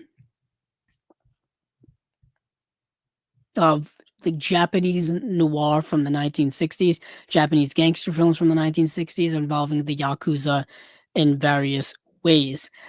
For special features here, you've got high definition presentation of both films. This is just a Blu-ray release. You got a brand new audio commentary for both films by critic and Asian cinema expert Tony Raines. The Definite Murderer, a brand new 30-minute introduction to the films by Japanese film scholar Mark Roberts. And that is it. This is coming out February 11th here in the US, February 10th in the UK. The next film here, The Last Stop in Yuma County, I've talked about it already because it's getting a release from... Oh, who's it getting released from? I believe it's Umbrella. Let me check. Let me check here. Yeah, The Last Stop in Yuma County is getting a release in December. Actually, it actually got released last week from Umbrella Entertainment. Umbrella's already putting it out, and this is a film that just, I think, got a theatrical release of this year. And yeah, so this is a movie about the traveling salesman who gets caught at a truck stop because he drives to a truck stop because he needs to refuel his car, but the truck stop has no fuel and they're waiting on the fuel truck to arrive. But there is a restaurant nearby where people basically are waiting for this fuel truck to show up. And what ends up happening is these guys who robbed a bank in nearby end up showing up and want to hide out at this truck stop while they need to refuel as well, and they end up taking the place hostage. They end up taking the people hostage who are who are staying there, and one of them happens to be a traveling knife salesman portrayed by Jim Cummings, and he is just one of these people, and the whole movie takes place at this location, and it's kind of like a Mexican standoff where everybody's just it's tenseful and they're just in in this one area, and there's the interplay with these characters and how they're kind of just all stuck there for different circumstances. Um, it's really, really good. It's a very tightly knit film. It's a very well paced, tightly knit film. Um, it's really good. I really liked it, and there's 3 audio commentaries of as special features. Excuse me. Audio commentary with director Francis Gallopy and executive producer James Clays. Audio commentary with Francis Gallopy and actors Jim Cummings and Jocelyn Donahue. Audio commentary with Francis Gallopy and cinematographer Mac Fiskin. Trust the Audience, a new interview with Francis Gallopy. Leave the Gun, Take the Rhubarb, a new video essay by film critic Matt Donato. Sell Your House, a making of featurette, three screenplay to film comparisons. So yeah, that's that movie coming out February 17th. We've got Lifeforce. Now we've got a pair of Tobe Hooper films here. I've had Lifeforce in my collection probably for a decade or so. Scream Factory put it out on Blu-ray, and I believe they've since put it out in 4K. It's the Tobe Hooper vampiric aliens film where these vampires come down from space disguised as really attractive women who like seduce you and then take your life force from you. And it's about as silly as one would expect it to be. It's space vampires with a screenplay co-written by Dan O'Bannon, who wrote the screenplay for Alien and Return of the Living Dead. It's directed by Tobe Hooper, but this is Tobe Hooper in the 80s. Tobe Hooper in the 80s was kind of wacky, kind of great, and kind of over the top. I kind of like the movie Life Force for as wild of a B type of movie as it is. I like it. I like it. But this has a brand new restoration, 4K restoration by Arrow Films of the 116-minute international cut, plus a 4K restoration of the 101-minute theatrical cut from the original negative. You've got 3 audio commentaries as well. You've got audio commentary by Tobe Hooper, moderated by filmmaker Tim Sullivan. You've got a commentary by visual effects artist Douglas Smith, moderated by filmmaker and scholar Howard S. Berger. You've got an audio commentary with makeup effects artist Nick Maley, moderated by filmmaker Michael Fleischer. Felsher. And then you got Cannon Fodder, The Making of Life Force, an epic look at the genesis, production, and release of the film, featuring interviews with a bunch of people. That's too many to list here. I can't list all these people, but it's everybody seemingly who worked on the movie, production-wise. It is a canon movie. That's something to keep in mind as well. And then you got Space Vampires in London, an archive interview with Tobe Hooper, Dangerous Beauty, an archive interview with Matilda May, Carlson's Curse, an archive interview with Steve Ralsback, and then Texas opening sequence.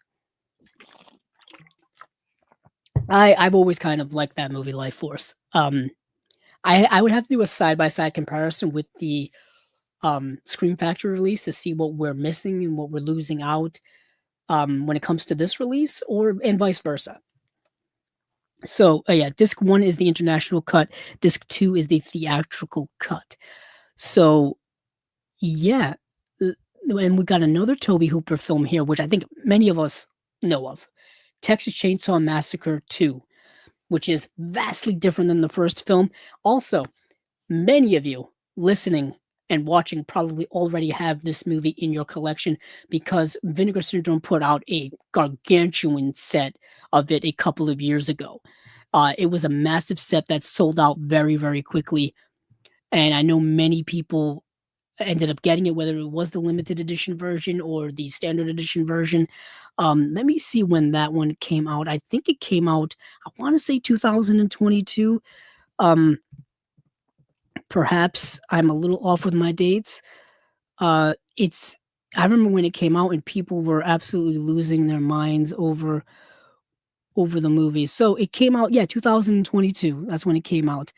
And The only difference that I saw between this the Arrow release that's coming out and the Vinegar Syndrome release is that I think they have a different commentary on each of them, and I think, the Arrow release is missing a couple of special features. One in particular that comes to mind is one that was about Tom Savini and his special effects work.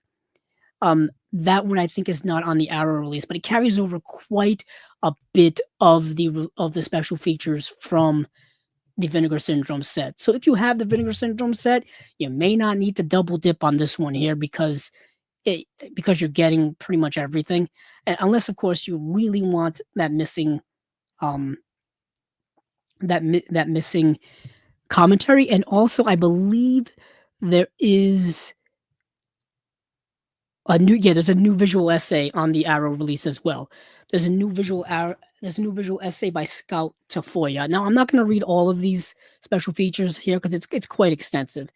Uh, I figured you guys could do that all on your own. I just wanted to make sure to mention that there is there is a difference between the Vinegar Syndrome release and the Arrow release when it comes to special features. But that Vinegar Syndrome release was quite extensive. Like that was a pretty damn near definitive release of Texas Chainsaw Massacre 2. Now, for those of you who've never seen Texas Chainsaw Massacre 2 and are fans of the original Texas Chainsaw Massacre, very different movies. Very different movies. The one Texas Chainsaw Massacre 2 plays like an 80s horror comedy. It's so over the top, it's so ridiculous. The Dennis Hopper is as a guy who's on the pursuit of the family from the first Texas Chainsaw Massacre movie, who are portrayed quite differently. They're over the top, they're wild, they're kind of zany. Maybe not zany, but you know what I mean if you've seen the movie. And yeah, it's a lot different, and it's kind of interesting. It's kind of interesting because if anything, it's bold to make a sequel that is so different than the original. So different than the original. At least you're doing something new. You're not just rehashing the original, which we see a lot with a lot of sequels, especially sequels that happen years after the original release. I think this happened about 12 years or so after the original Texas Chainsaw Massacre. You got a sequel, and for it to be so vastly different is so bold and so unique. I find, especially in the world of modern filmmaking and whatnot. But that's the Texas Chainsaw Massacre 2, which I know a lot of people are hyped about, deservedly so. Um, it's a 2 disc edition, whether you get the 4K release or whether you get the Blu-ray release. But the 4K release, you only get the movies in 4K, or you only get the movie in 4K, and you don't get a Blu-ray edition of the movie. Unfortunately, the Blu-ray disc is only the extensive special features packaging, which is unfortunate that that's what Arrow is pretty standard doing now. You know, I liked having both the 4K and Blu-ray edition of the movie in one package, uh, but that's just me. So that's coming out February 17th as well. And we have Alice, Sweet Alice, which is getting a Blu-ray release as well as a 4K UHD. No, it's getting a 4K UHD release and a Blu-ray release. Now, Alice, Sweet Alice is interesting.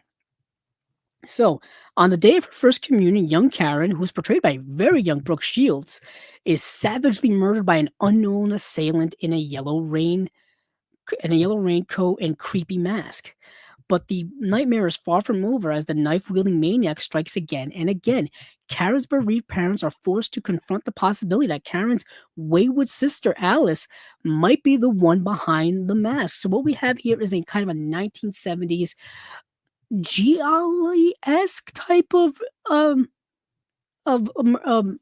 slasher murder film, with this young girl at the center of it. For the most part, it's similar to Nicholas Roeg's Don't Look Now. I saw that being compared here.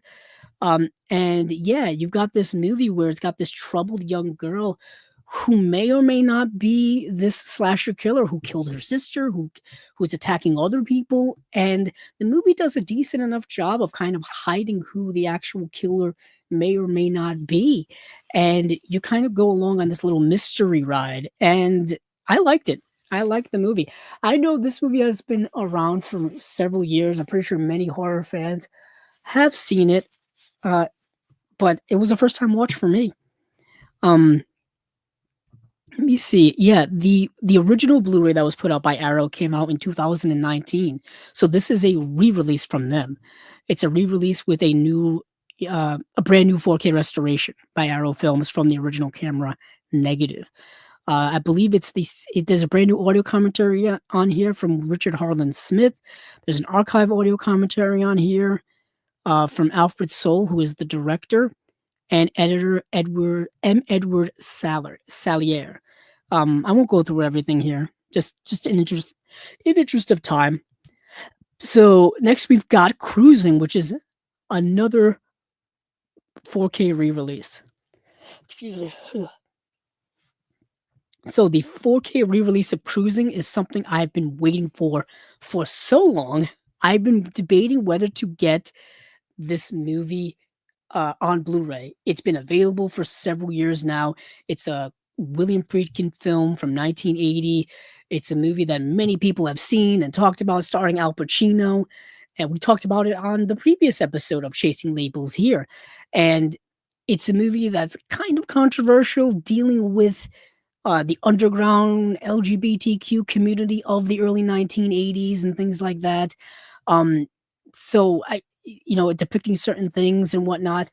But I really like the movie. I think it's dark and gritty and all that kind of stuff. It's on the bridge of the 1970s gritty and 1980 grittiness as well, where Al Pacino plays this detective who has to go underground into these gay clubs to find a killer who's targeting that community.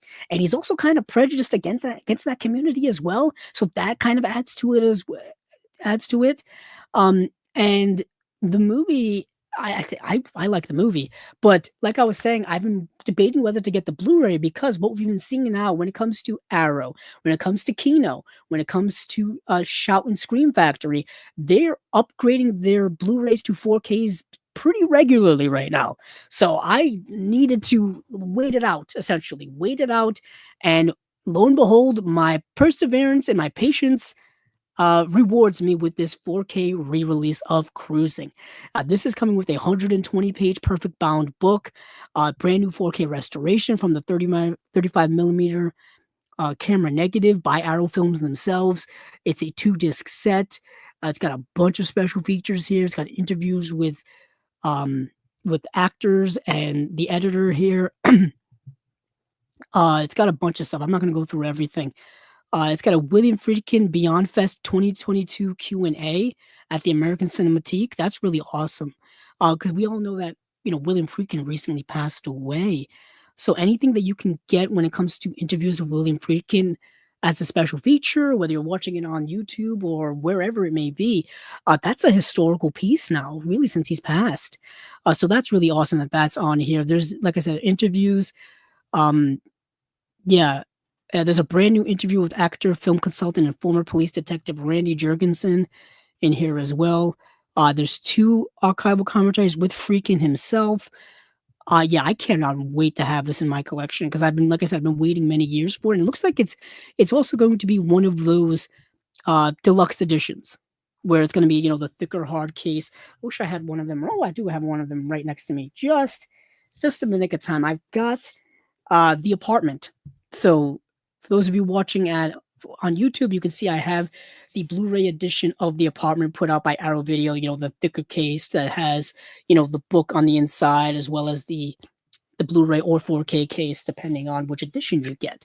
So yeah, so it'll be coming in one of those. And I think originally the original Blu-ray release only had a slipcover. The slipcover for that is tough to find now. Or it's tough to find one with the slipcover. They price them pretty overpriced on eBay. Not anymore. Not with this release coming out. All of those scalpers and all those overpricers just got their comeuppance, I guess. So let's move away from Arrow. Let's go to Eureka. What are we doing here for time? We are almost 2 hours in. Let's go to Eureka. Eureka has a bunch of things here that we will get into. They've got a box set of their own. It's called Mabuse Lives, Dr. Mabuse at CCC 1960 to 1964. They're putting out Shaolin Boxers from 1974. And they're putting out a double feature of The Daredevils and Ode to Gallantry, two Venom mob films, 1979 and 1982. So Mabuse rules. Mabuse rules. I guess he does. Mabuse Lives is a box set that has 6 films in it, and it's part of the Dr. Mabuse film series, if you will. And the 6 films are The Thousand Eyes of Dr. Mabuse, The Return of Dr. Mabuse, The Invisible Dr. Mabuse, The Testament of Dr. Mabuse, Scotland Yard Hunts Dr. Mabuse, The Death Ray of Dr. Mabuse, and that's all of them. And this is a limited edition to 2,000 copies. Let me see what we got here for special features. Let's see. So, actually, The Thousand Eyes of Dr. Mabuse is Fritz Lang's last film. Interesting. So, let's see. Description here. Fritz Lang made 2 of the defining works of early German cinema with Dr. Mabuse the Gambler and The Testament of Dr. Mabuse, 2 masterpieces centered on Norbert Jacques' nefarious literary supervillain. In 1960, Lang was charged by Arthur Brauner's CCC film with making a 3rd crime thriller centered on the infamous Dr. Mabuse, completing a trilogy nearly 40 years in the making, a huge success. The Thousand Eyes of Dr. Mabuse gave CCC the confidence to launch into an entire series focused on the master criminal between 1960 and 1964, all starring Wolfgang Priest in the title role. All 6 films are presented here alongside a wealth of new and archival extras. I remember the Dr. Mabuse, The Gambler, and The Testament of Dr. Mabuse, because those have been released before. Dr. Mabuse, The Gambler, I want to say had a Criterion DVD. Let me see if I can locate some more info about this. So Dr. Mabuse, The Gambler also, I think, has a Blu-ray release from Kino. Yes, I think Kino has like all of those 7 done. Dr. Mabuse, what was the second film that I just mentioned? The Testament of Dr. Mabuse. So The Testament of Dr. Mabuse is also has a no, it's not. It does not have a solo Blu-ray release.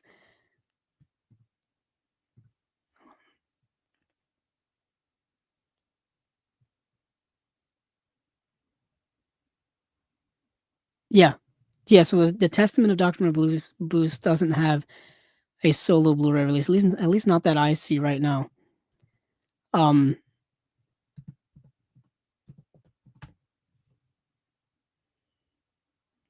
I thought it may be in because Kino has put out a Fritz Lang box set. I thought maybe it would be in there, but it's not. So with this box set here, you get the continuation of that Fritz Lang series that he started, essentially. And I remember both Dr. Mabuse the Gambler and Testament of Dr. Mabuse were influences for Christopher Nolan's Joker character. I remember Christopher Nolan mentioning that in his top 10 Criterion list. If you go to criterion.com, I think you can see Christopher Nolan's top 10 Criterion films, and I believe one of the Dr. or both of Dr. Mabuse films are on that list. And they were influences for what he was thinking of when he was adapting the Joker, Heath Ledger's The Joker in The Dark Knight. So that's very interesting. This box set here looks very interesting. It's a new new 2K restorations of all 6 films, original German audio and English dubs.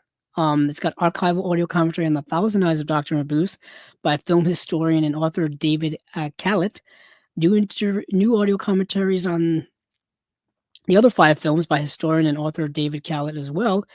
Mabuse Lives at CCC, new interview with producer and managing director of CCC film Alice Browner, daughter of CCC founder Arthur Browner. New introduction to each film by genre film expert and video watchdog founder Tim Lucas. Cool. Criminology, new video essay by David Cairns and Fiona Watson. 2002 interview with actor Wolfgang Priest. Alternate endings for Thousand Eyes of Dr. Mabuse and the death ray of Dr. Mabuse. Limited edition hard case featuring new artwork by Tony Stella, our buddy Tony Stella here on Chasing Labels. Limited edition 60-page collector's book featuring new notes on each film by journalist Holger Haas and new essay by German film scholar Tim Bergfelder. An archival essay by David Cairn, archival writing by Fritz Lang, and notes by Lot Eisner on Lang's final unreleased projects. This is both Region A and Region B, so you can get it here in the US. There will be a US release on April 1st, and the UK release will be on March 31st.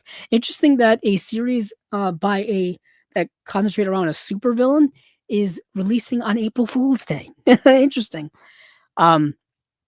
So we've got this double feature here, the Daredevils and Ode to Gallantry.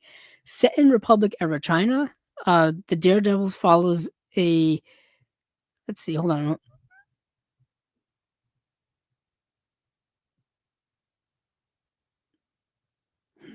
Okay. Sorry, my fault.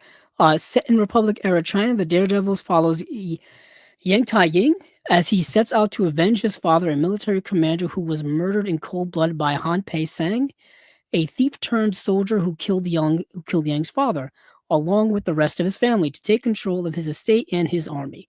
With the help of his friends Chen Fang, Fu Kuanyi, and Jin Zhang, he sets out for justice. He sets out for justice. Then, in Ode to Gallantry, a lone martial artist nicknamed Mongrel is continually drawn into an intense struggle between several warring martial arts clans after he stumbles across the Black Iron Token, which entitles the owner to have any wish granted by Ji Young-hee,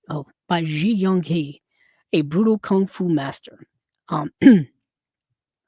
After forming in 1978 for Five Deadly Venoms, the Venom Mob made over a dozen films with Chang Che that featured at least 3 of their number in starring roles, filled with thrilling action set pieces courtesy of some of the most talented martial artists to emerge in the 1970s. The Daredevils and Ode to Gallantry are 2 of the finest among them. Eureka Classics is proud to present this duo of collaborations between Chang Che and the Venom Mob on Blu-ray. Yes, this is a Blu-ray only release. There's 2 new audio commentaries by East Asian film expert Frank Zhang and martial artist and filmmaker Michael Worth. 2 new commentaries by action cinema experts Mike Leader and Arn Venema. Deadly Venoms, a new interview with Hong Kong cinema scholar Wayne Wong on the Venom Mob. And then a limited edition collector's booklet featuring new writings by writer and critic James Oliver. US street date is March 25th, UK street date March 25th, and then we have Shaolin Boxers. Now, Shaolin Boxers, I believe, is also part of one of the Golden Harvest sets that's being put out by Shout Factory. I think it's the second Golden Harvest set. So just keep that in mind. In the village of Fujian, the people are terrified by the local security squad led by Ho Young, who gained his position by bribing the referee in the village's annual martial arts tournament. In order to wrestle control from his band of tyrants, Chang Tae, the master of the local Shaolin school, enters the competition to prove his dominance and free the villagers from their obligations to pay for Ho's protection. But Ho Young does not intend on relinquishing power so easily and teams up with Lei Bao, a kung fu adept. A kung fu adept with shaky morality to ensure that Xuan Te does not emerge victorious. 2K restoration of the film, original Mandarin audio, new audio commentary with East Asian film expert Frank Zhang, new audio commentary with Hong Kong cinema experts Mike Leader and Arn Venema. Shaolin Style, new interview with Wayne Wong, editor of Martial Arts Studios. Cool. Coming out March 25th. That is it from Eureka. I didn't get to watch any of those, so sorry I didn't have much to say about it personally. But we've got to move on from here. Let's see what we've got else going here. So that was Arrow. That was Arrow, and that was Eureka. Let's see what else we've got going on here. I think we want to move over to probably some individual releases. Some individual releases that are uh, of note here will be, let's see. So we've got, um, last summer. This is a Catherine Breillat film. Catherine Breillat, who many of you probably know as the French director who is in the Criterion Collection. She directed the film Fat, which is a very rather controversial film, specifically for I don't want to spoil it, but it takes a turn. The movie takes a turn, but she's also directed several other films as well. Um, she directed sexist comedy. She directed Fat Girl. The movie was called Fat Girl, but she directed the movie Romance. She directed the movie 36 Filette, Un Vrai Jeune Fille, which is a real young girl, and her films deal a lot with sexual themes, um, female sexual themes and things like that. I've only seen a few of her films. I haven't seen a lot of her work, and it's a movie that and this film here came out last year, I want to say. And it's a movie, like I said, called Last Summer, and it is currently streaming on the Criterion channel. So follows Anne, a brilliant lawyer who lives with her husband Pierre and their daughters. Anne gradually engages in a passionate relationship with Theo, Pierre's son from a previous marriage, putting her entire career and family life in danger. What this doesn't tell you is that Theo is a teenager. And what this doesn't tell you is that um, she is a lawyer who deals primarily with um, underage victims of abuse, whether it be sexual, whether it be physical, parental, familial crime, any type of crime like that. So she is in that world of defending people who are victims of those types of crimes, while at the same time also committing them herself. So you get the conflict of the movie.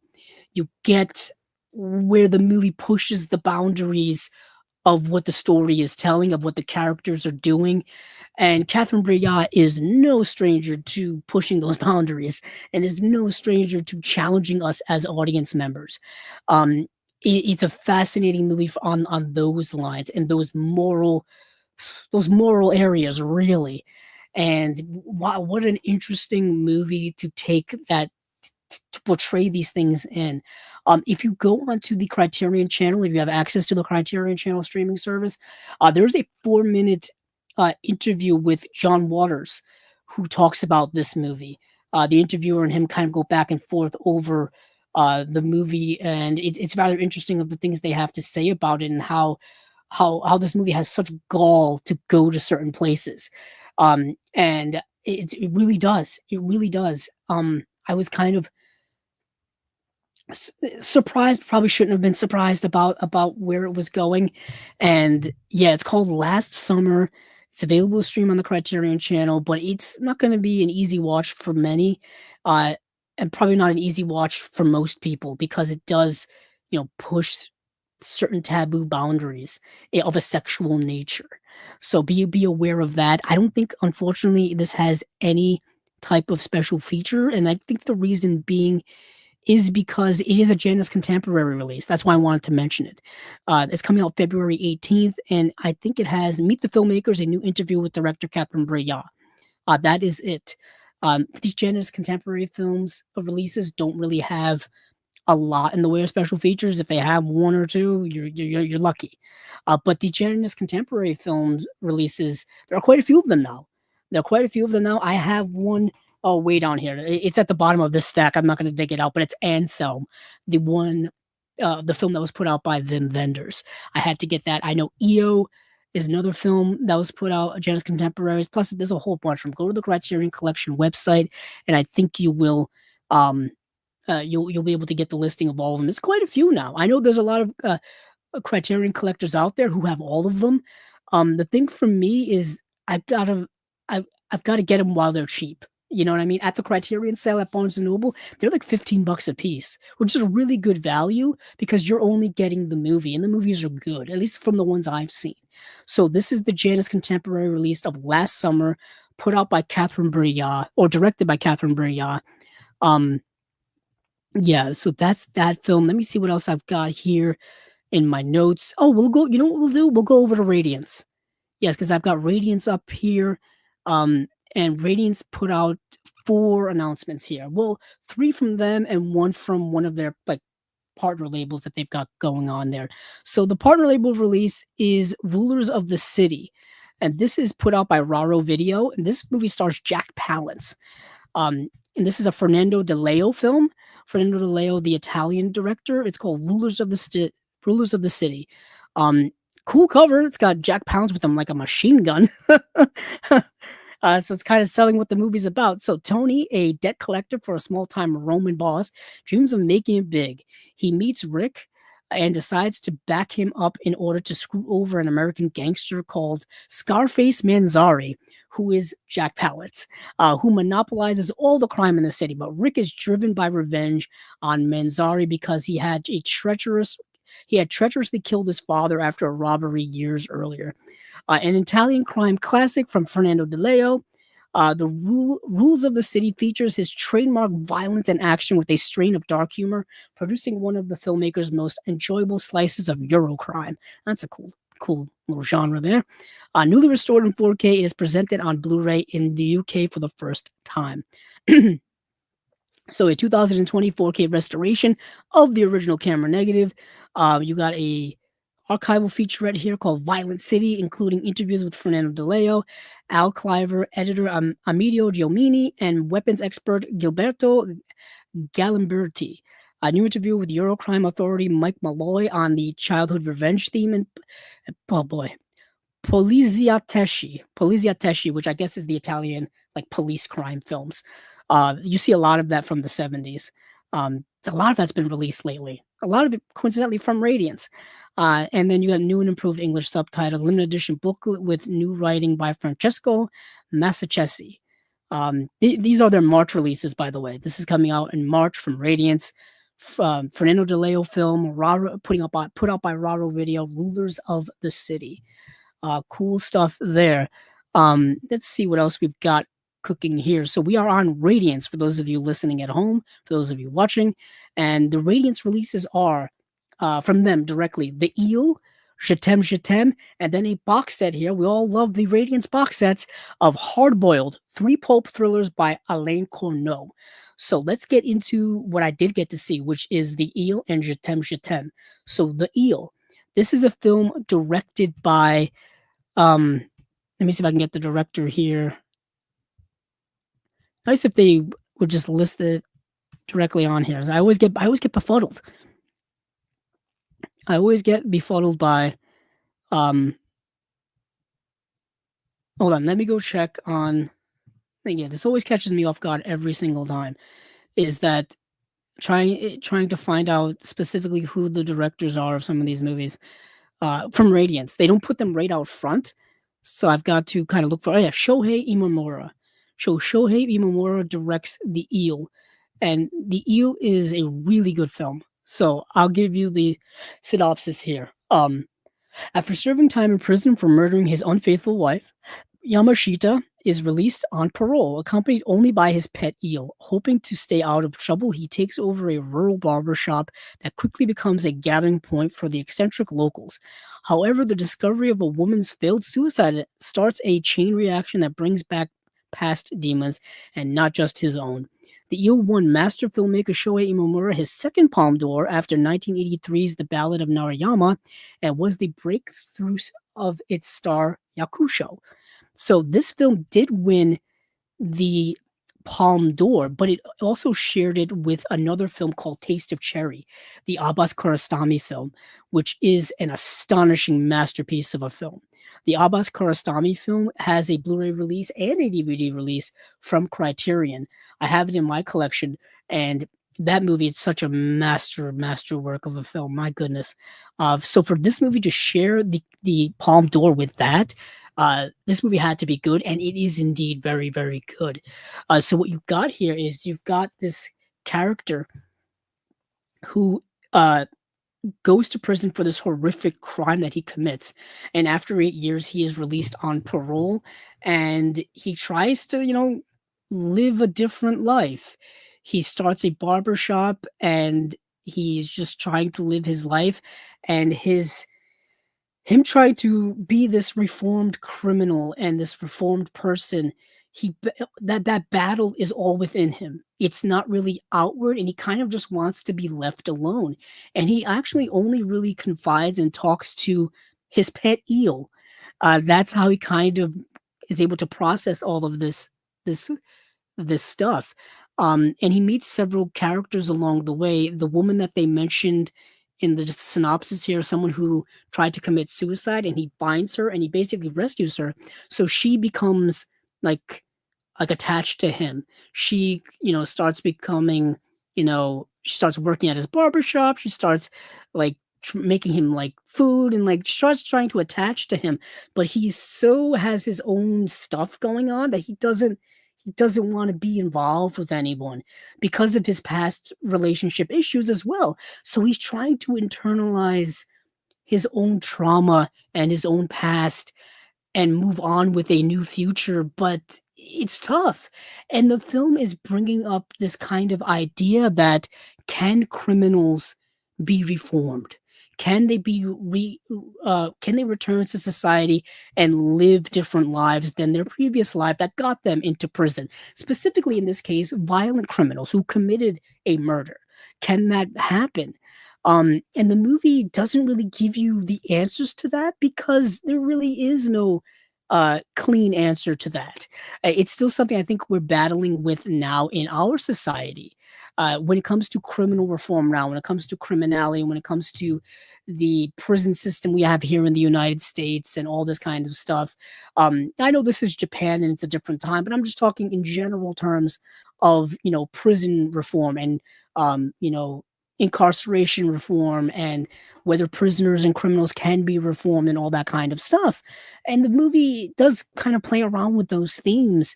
And I think that's really what the movie gets at the heart as. And there's another character in this film that he comes along who was in the same prison as him.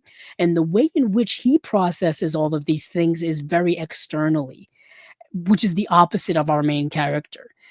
Very externally with, self-destructive ways and just destructive ways in general. And our main character kind of internalizes all of that processes. It's a very good movie. This is the movie called The Eel, directed by Shoei Imamura, winner of the Cannes Film Festival, Palme d'Or. What do we got here for special features? A high definition digital transfer, interview with critic Tony Raines, interview with screenwriter Daisuke Tengen, visual essay by Tom Mess on the year 1997 as a turning point in Japanese cinema. And that's it. This is a definite must-buy for me. I'm buying all of the, or as many Radiance releases as I can. I just got 3 in the mail, actually. Let me see if I got them here somewhere. Yes, I do. Here they are. I just got these 3 in the mail. Talk about, Black Friday goodness, and talk about all that stuff. I just got Black Type Killers. I just got The Sting of Death. And I just got Le Combat dans Lille. So I'm catching up with Radiance releases. I'm still like a little bit of a year behind or so. I still got several ones I have to get from this year. I still got several ones I have to get from late last year. But on on a typical normal schedule, Radiance is always announcing stuff every single month. They're going to be announcing stuff next month as well. So everybody keep your eyes out for Radiance. So let's move on from The Eel over to Je t'aime, Je t'aime. Je t'aime, Je t'aime is directed by Alain Resnais. Alain Resnais directed 3 of the greatest movies I've ever seen, and probably 3 of the greatest films, I think, perhaps in existence. And this film, while I would say not one of his greater films, is still very good and very original and very unique. So Alain Resnais, for those of you who are not who don't know who Alain Resnais is, he directed the film Night and Fog, which is the Holocaust documentary from 1956. It's about 32 minutes long. It's been on DVD and it's been out from the Criterion Collection forever. Forever. It is essential viewing. Um, it's a documentary done about 11 years after the end of the war, 11 years after the closing of the concentration camps during the Holocaust and things like that. And the movie is it's unspeakable. It's you can't describe it. It's Night and Fog. It's unspeakable pure cinema about a horrific event of our time. Truly incredible. There's Night and Fog, and then there's the documentary Showa, which is much more lengthy and much more in depth and all that stuff. Alain Resnais, when it comes to his documentaries, at least Night and Fog, it it's just about kind of seeing the footage. Like the footage speaks for itself. You know what I mean? Just letting the visuals of just letting the visuals talk. It's truly a masterwork of a film. My goodness. And then we've got his film, uh, another masterwork, Hiroshima Mon Amour, 1959. My God. Um, a movie. Then again, speak, you can't describe the perfection of these movies. Hiroshima Mon Amour is operating on a level that is just too perfect for words. It's Yeah, I just watch the movie, man. Just watch the movie. I can't speak. And then you got Last Year at Marion Bod from 1961, which is a movie that is a surreal masterwork of unique proportions that that is indescribable. These movies are indescribable cinematic perfection. And they're all different. And they're all different. So you've got Hiroshima Mon Amour, you got Night and Fog, and you have Last Year at Marion Bod, all done by Alain Resnais. And then you have Je t'aime, Je t'aime. Je t'aime, Je t'aime came out in 1968, and this premise will be a little familiar to some of you here. So, Je t'aime, which is I love you, is yes. Should you order? Let's see. Je t'aime, Je t'aime. Claude leaves the hospital recovered from a failed suicide attempt when some scientists offer him the chance to be part of a project. He will be the first human subject in a time travel experiment, traveling back in time 1 year for just 1 minute. He becomes lost in a continually shifting mosaic of temporal episodes, a noted influence on Eternal Sunshine of the Spotless Mind, the Michel Gondry film. That's the reference. That's what I was referring to. In Je t'aime, Alain Resnais brings his cinematic obsession of time to the fore in this ingenuous melding of sci-fi and romance. So, for those of you who have seen Eternal Sunshine of the Spotless Mind, you'll be familiar with the way this movie is structured. So, this guy after a failed suicide attempt, these scientists ask him, would you like to take part in this experiment? Well, you will travel back in time for 1 year for 1 minute. And he goes inside of this time machine apparatus thing. And what happens is something goes wrong, and he ends up basically time shifting through different moments of his life, and specifically centered around the relationship he has with this woman. And there's the Eternal Sunshine connection right there. And you see small moments, and moments can last for a few seconds to a couple of minutes, couple of minutes, and it's all jumbled up in terms of a timeline. It could be you really don't know the order of things. So as a viewer, you're kind of caught off guard, and you're kind of all over the place throughout the movie. I would say that's really one of the more negative aspects of the movie, is while it's incredibly bold and experimental and unique for the filmmaking of its time, it's tough for a viewer to get into this movie because you're bouncing around so much. And it's also tough to really latch on to the relationship that you're seeing. It's not like Eternal Sunshine, where what holds that movie together and what holds our attention is the relationship between the Jim Carrey and the Kate Winslet character. Like, you are locked into that relationship. That's what carries you through that movie. You don't quite get that feeling in this movie here, so it can feel a little standoffish. That's the one kind of negative thing about the movie. But as you're bouncing around through this time frame in this movie, things do become clear, and you reach and you get to the point where why did he do what he did? Why is he where he is now? So you do get there. So when it comes to special features here, 2K restoration presented on UK Blu-ray for the first time, uncompressed mono PCM audio, interview with critic and it's just such as critic David Jenkins, audio interview with director Alain René from 2007, interview with actor Claude Rich, interview with screenwriter Jacques Sternberg and film historian René expert Francois Thomas. In the Ears of Alain René, a documentary on the filmmaker with a focus on music and voices in his work, featuring collaborators and critics, including the filmmaker himself, actor Lambert Wilson, writer and actress Anya Jouy, critic Michael Cement, and others. That's 54 minutes long. That's pretty extensive. Um, yeah, that is Je t'aime, Je t'aime. Um, Alain René, Je t'aime, Je t'aime. These are all coming out in March, if I didn't say that already. Let's move on to the box set. I don't have much to say about the box set because I didn't get to watch these movies, unfortunately. Didn't have the time. So it's called Hardboiled, three pulp thrillers by Alain Corneau. Let's see. Hardboiled genre crime genre the hard-boiled genre of crime fiction evolved from the mystery crime novels of the early 20th century, closely associated with the U.S. pulp magazines. The cynical, unsentimental stories of desperate criminals and social corruption were both influenced by and an influence on the golden era of film noir. So, let's see what we got here.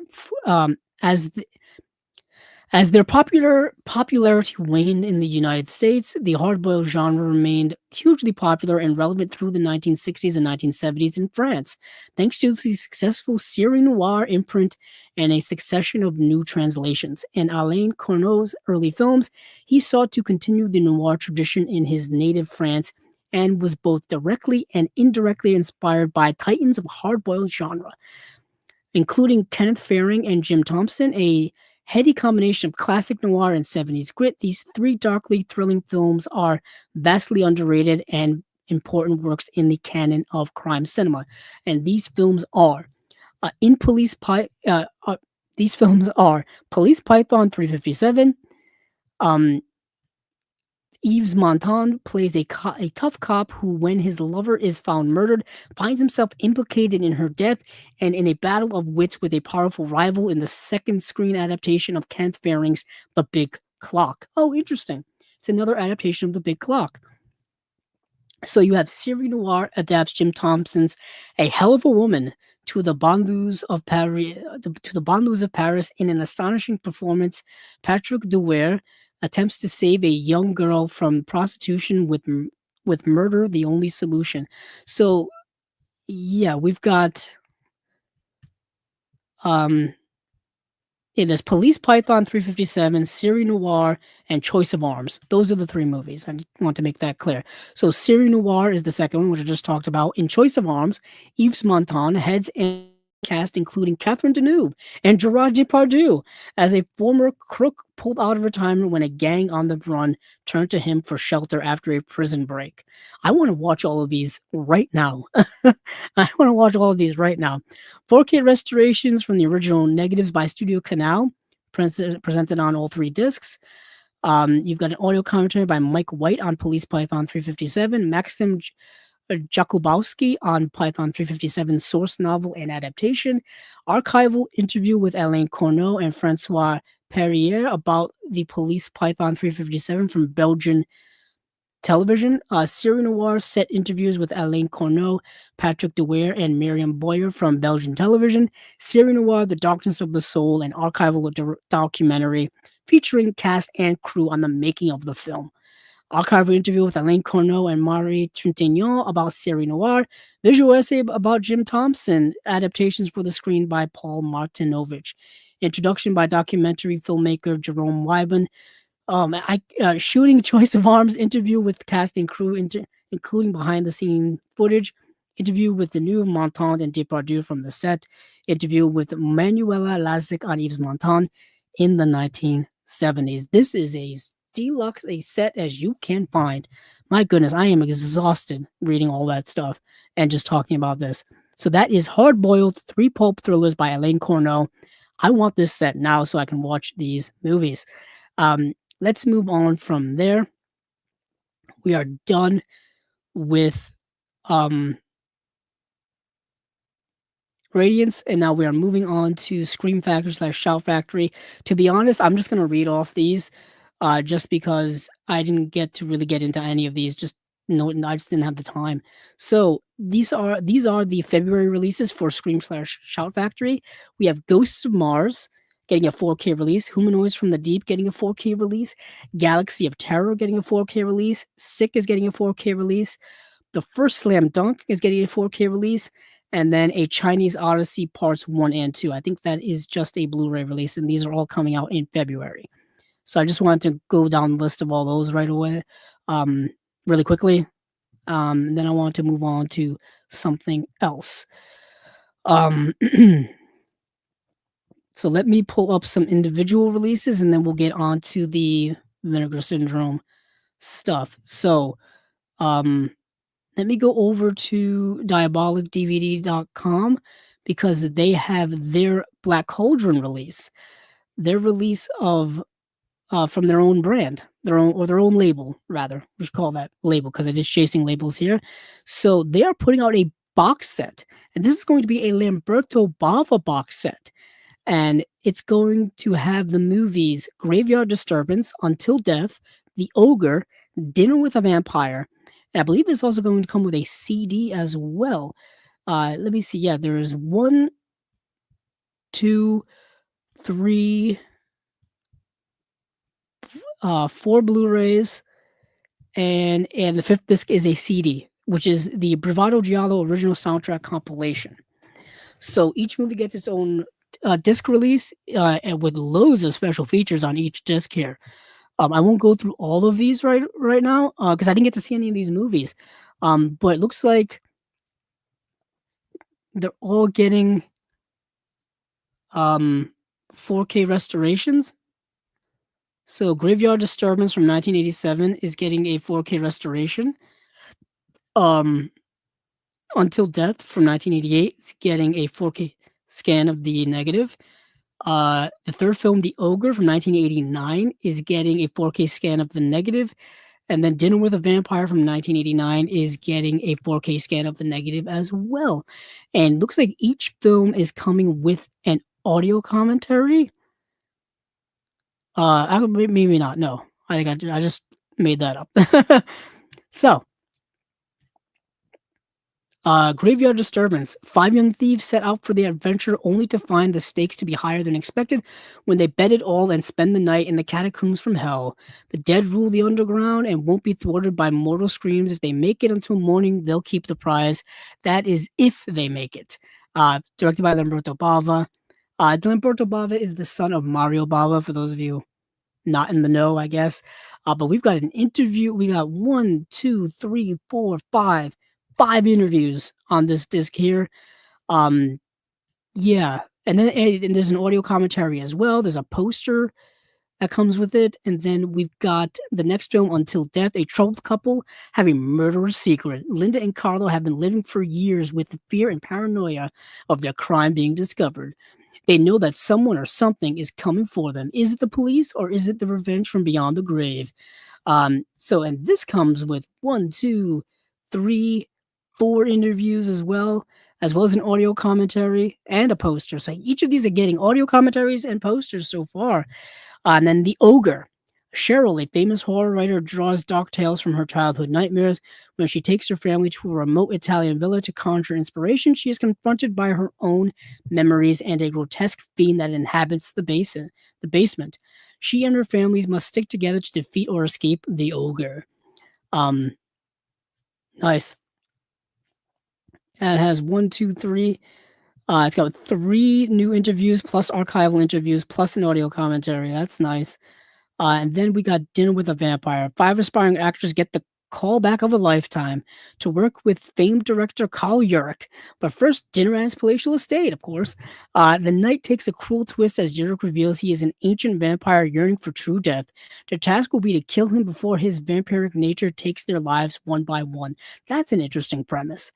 Once again, we've got one, two, three, four commentary, four interviews, and an audio commentary and a poster as well. And then we've got the CD soundtrack as your fifth disc. Nice package here from Cauldron Films. Really nice package. That's pretty awesome. That was what they announced on. Um, that was what they announced on Black Friday. Frequent viewer and watcher here, Humboldt Horror Honey, who's not in the chat tonight, she mentioned that Cauldron was having an announcement on Black Friday, and that's what it is. That's what it ended up being. So that Lamberto Bava box set. That's a mouthful to say. It's called Brevido Giallo limited edition box set. You can pre-order that now on diabolic.com. Diabolicdvd.com. Sorry, diabolicdvd.com. So that is that. Let's see what else I have in my notes. Let's see. There's a movie here being put out by Filmmasters called Ginger in the Morning. It's a 50th anniversary edition from 1974. It's being put out December 17th, so like in a week from now. And it's a movie starring Sissy Spacek. That's kind of why I'm curious about it. And it's before she was in Carrie, but I think after she was in Badlands. The yeah, I forgot who directed that movie. But yeah, so Ginger in the Morning. Let me see. I can get a premise up here for everyone. Let me go back. So, Filmmaster has provided final details and official release trailer for its upcoming Blu-ray edition of Gordon Wiles's comedy Ginger in the Morning, starring Sissy Spacek, Monty Markham, Slim Pickens, and Susan Oliver. This release is scheduled to arrive on the market on December 17th. Description: a free-spirited young hitchhiker befriends a middle-aged man in this lighthearted charmer. Sissy Spacek is in between her stars in Badlands and Carrie, plays the title role, and is joined by such stars as Monty Markham, Mark Miller, and Fred Ward. Wow. This movie has a great early 70s feel and may make you yearn for the days when picking up hitchhikers was an everyday thing. I have to be honest with all of you, I don't yearn for those days. But exclusive new 4K restoration of the film from original camera negative, interview with Martin Markham from 2024, and then a new audio commentary here as well. So we've got that movie. Yeah, I've never heard of it, and I'm always interested in discovering new 1970s cinema. And yeah, Terrence Malick directed Badlands. Completely starting to as this show goes on, I get tired, and my recall for movie knowledge becomes weaker and weaker. It's like my kryptonite. Time and fatigue is my kryptonite. So that is that is Ginger in the Morning. So let's see what else we've got here. Oh, Altered Innocence has a movie coming out called Endless Summer Syndrome. I always wanted to bring up Altered Innocence because they put out such great work. I unfortunately did not get to watch this movie, which much to my dismay, because Altered Innocence has put out some really good stuff in the past. I have several in my collection. So, Endless Summer Syndrome is coming out on Blu-ray February 11th. Let's see, the synopsis here is a lazy late summer weekend is disrupted by a shocking allegation when Delphine gets an anonymous call from her husband's colleague about an alleged affair with one of their adopted children. Before leaping to conclusion, she decides to quietly observe her family for a shred of evidence, anything to subside her fear and erase doubt. After the truth presents itself in an unexpected, shocking manner, Delphine chooses to look past the blame for a permanent solution. This boundary-pushing debut, featured by Cave Denishmond, paints an intimate portrait of an upper-class French family with sly black humor and sensuality aplenty. Oh, boy. Interviews with cast and crew, and that is it for special features similar to last summer, pushing the boundaries of certain sexual taboos seems to be what this movie is going for. Like I said, I've not seen the movie, so I can't comment on it either way, but still looks rather disturbing by just the premise alone. But it is Altered Innocence, and Altered Innocence has never been afraid to shy away from boundary pushing material. They really haven't. Part of why I like them so much has been because they do that in many ways. But that is from Altered Innocence. So let's move on from there. I think we're going to move. We're going to. No, you know what? We got one more. Then we'll move on to Vinegar Syndrome. So we've got. Um, what do we have here? We've got the Golden Fern that's being put out by Deaf Crocodile. So the Golden Fern. Let me get up some information about the Golden Fern. So this is coming out in March 11th of 2025, and this is once again another probably stellar release coming out from Deaf Crocodile. They've never really done anything that hasn't been at least remotely interesting. So the Deaf Crocodiles provide a promotional trailer for recent restoration of Yuri Weiss's The Golden Fern from 1963, which is prepared for a Blu-ray release. Um, a preliminary street date has not been revealed yet, but I know that it's coming out in March. So, a handsome young shepherd stumbles across a magical golden fern in the forest, which transforms itself into a stunning, enigmatic woman, Lasanka, who becomes hopelessly devoted to him when he rashly joins the army and heads off to war. She sows a seed from the fern into his shirt to protect him while he's away. Though he falls for the icily beautiful daughter of the commanding general, Adana Shmutna, who demands he perform a series of Herculean tasks to prove his love to her. Fascinating film. This is a Czech film. This is from the Czech New Wave. Um, yeah, I have not seen a lot of Czech films, so I'm excited. Once again, Deaf Crocodile does a lot of Eastern European films, a lot of Eastern European film releases of films that I've never heard of before, and never heard before, probably because they're from areas that haven't been able to well publicize their films, or they've just been buried underneath other international films that have been more popular over time.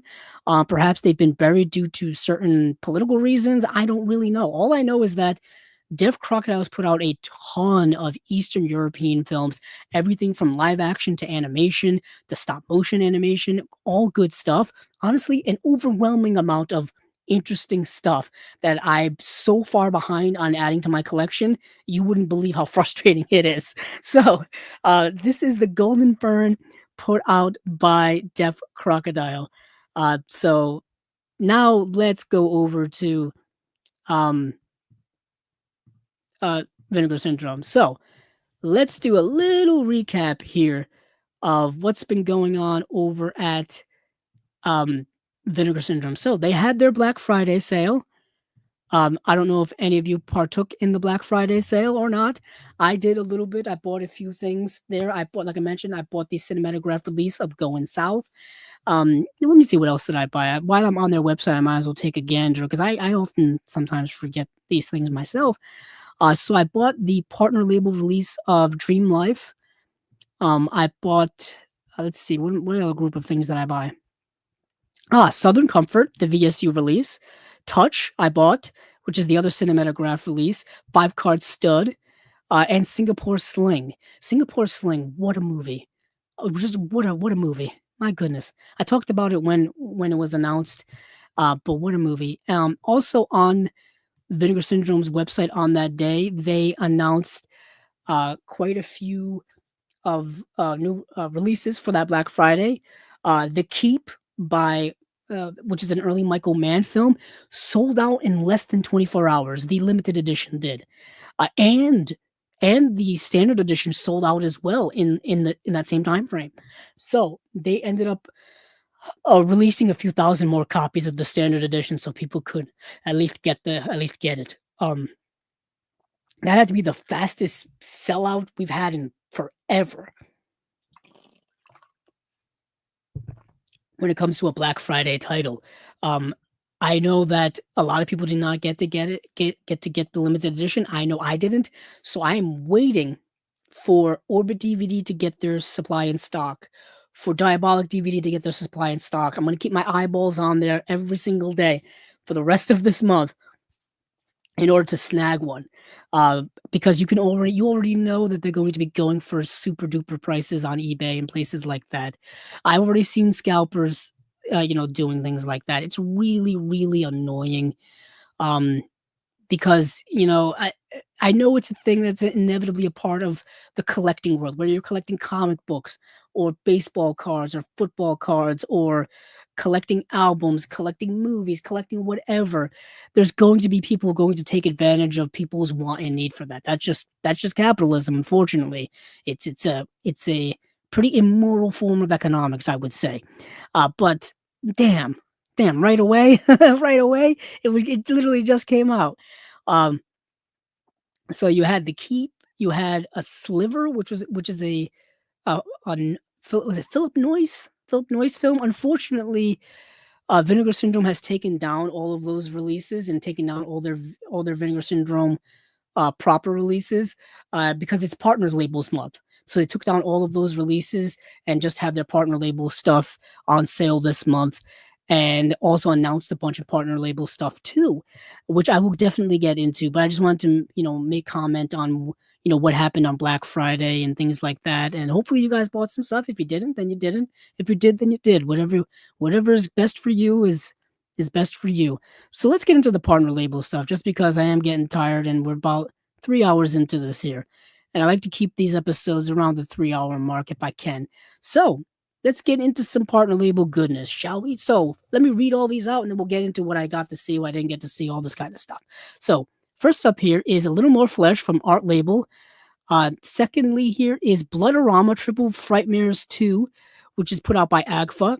Next, we have Candy Mountain, which is put out by Film Movement Classics. Then we have Carnage for Christmas, which is put out by Dark Star. Then we have Cash Calls Hell, put out by Film Movement Classics. Then we have Chris Claremont's X-Men, put out by ETR Media. Close Your Eyes, put out by Film Movement. The Coffee Table, put out by Cinephobia Releasing. That movie is also getting a second sight release. So if you're a second sight fanatic, you may want to wait and get the second sight release. And then next we have Dad and Stepdad, which is being put out by No Budge. And then we have Death Laughs Among Us, the complete works of John Schnall. That is VHS Hitfest. Then we have Dogs in Quicksand being put out by Saturn's Core. Next we have Hippo being put out by Memory. Next we have Hundreds of Beavers putting out by Cartoona. Next is Kuso being put out by Shudder. The Line is being put out by Utopia. Maybe It's Love being put out by Connie or Canny. And next you have No Home Movie being put out by Icarus Films. Next you have Orders being put out by our friends over at Canadian International Pictures. The Sacrifice Game is being put out by Shudder. And we have Starve Acre being put out by Brainstorm Media. And then we have Sweet Sweet Lonely Girl put out by Yellow Veil Pictures. So if you were counting all that, I think that's about 21 announcements. And then they've got some sales on some back catalog stuff as well that's currently going on. So let's get into it, man. Let's get into what I did get to see. Man, I'm tired. So let me get into the best thing I saw, the best film, and that is the movie called Close Your Eyes. This is a really good film. I cannot stress that enough. Set in contemporary Madrid, an aging filmmaker named Miguel Garay is called upon to recount his memories of working on his final and still unfinished film, The Farewell Gaze. During its production, the lead actor and Miguel's close friend, Julio Arenas, disappeared without a trace, leaving in his wake a mystery that would haunt the lives of everyone associated with him. Miguel never directed another project, instead living a quiet life as a writer by the coast. He remained reluctant to unravel the mystery surrounding Julio until approached by an investigative television program reviving the case decades later.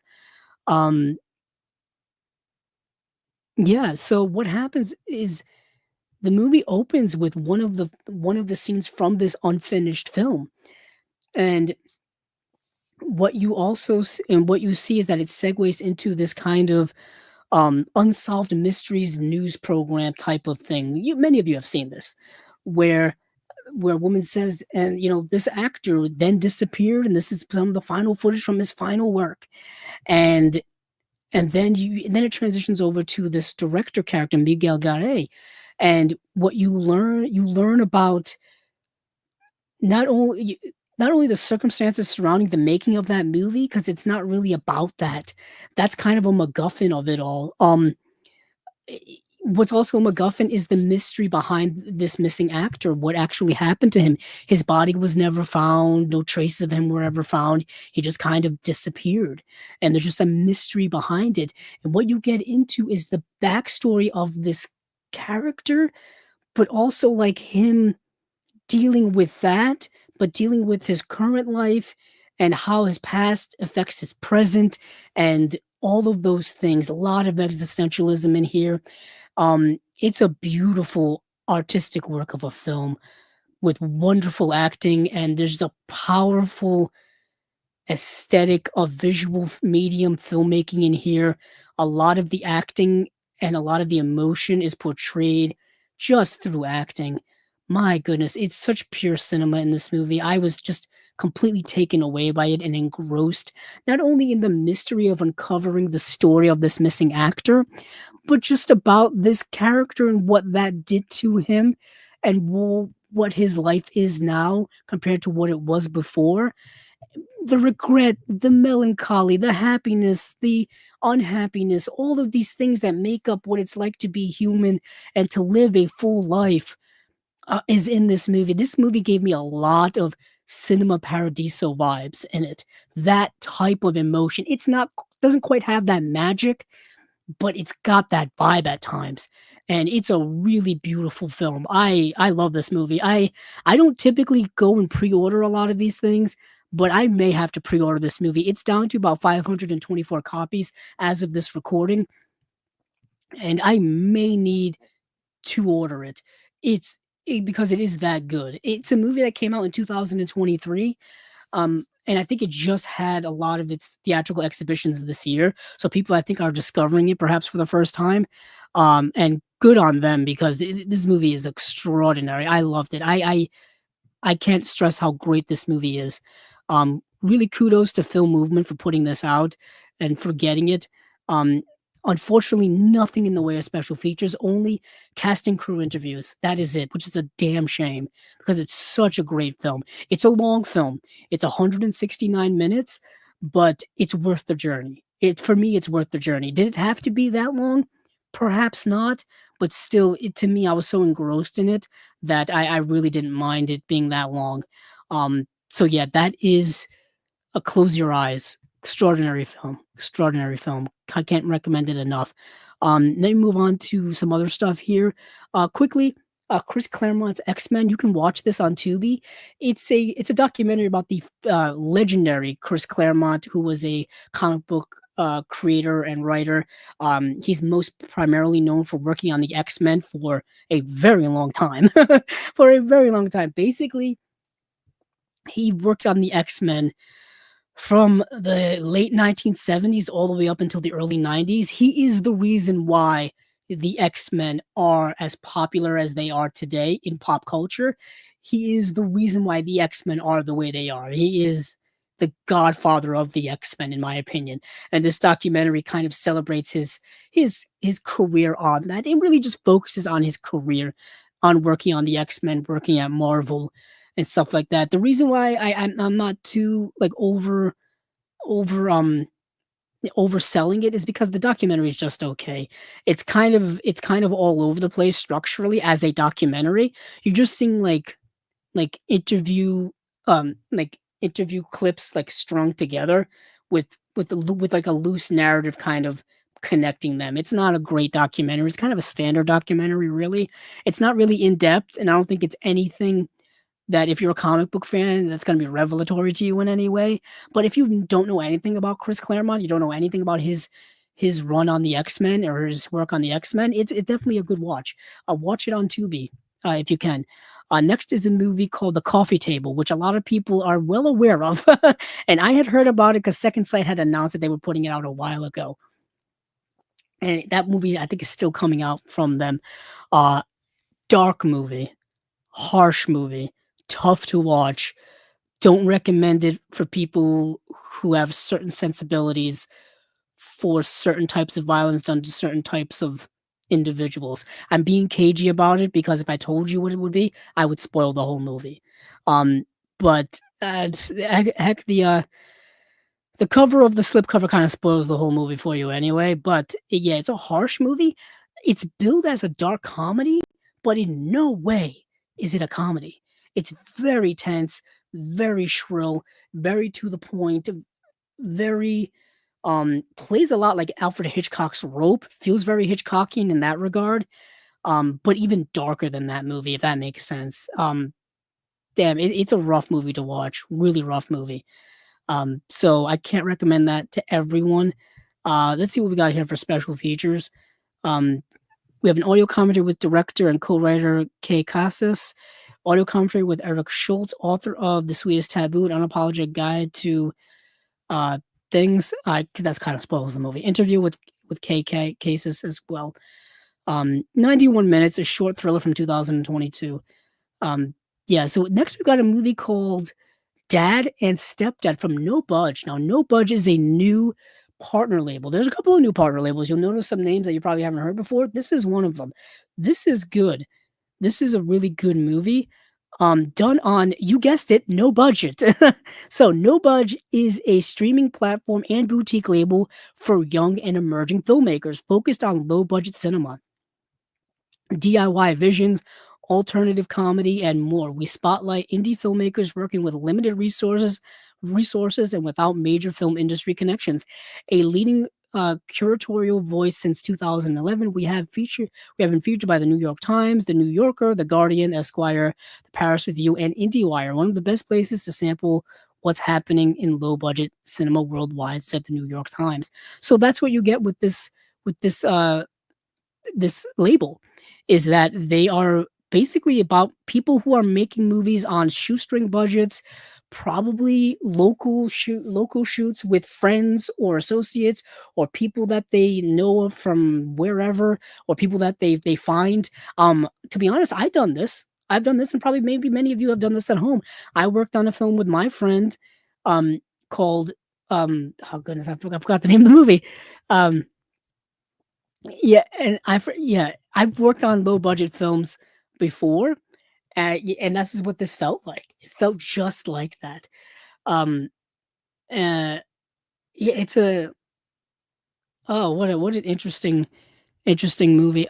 It's a movie also that I think is much better than it probably could be had had the actors had been worse in it.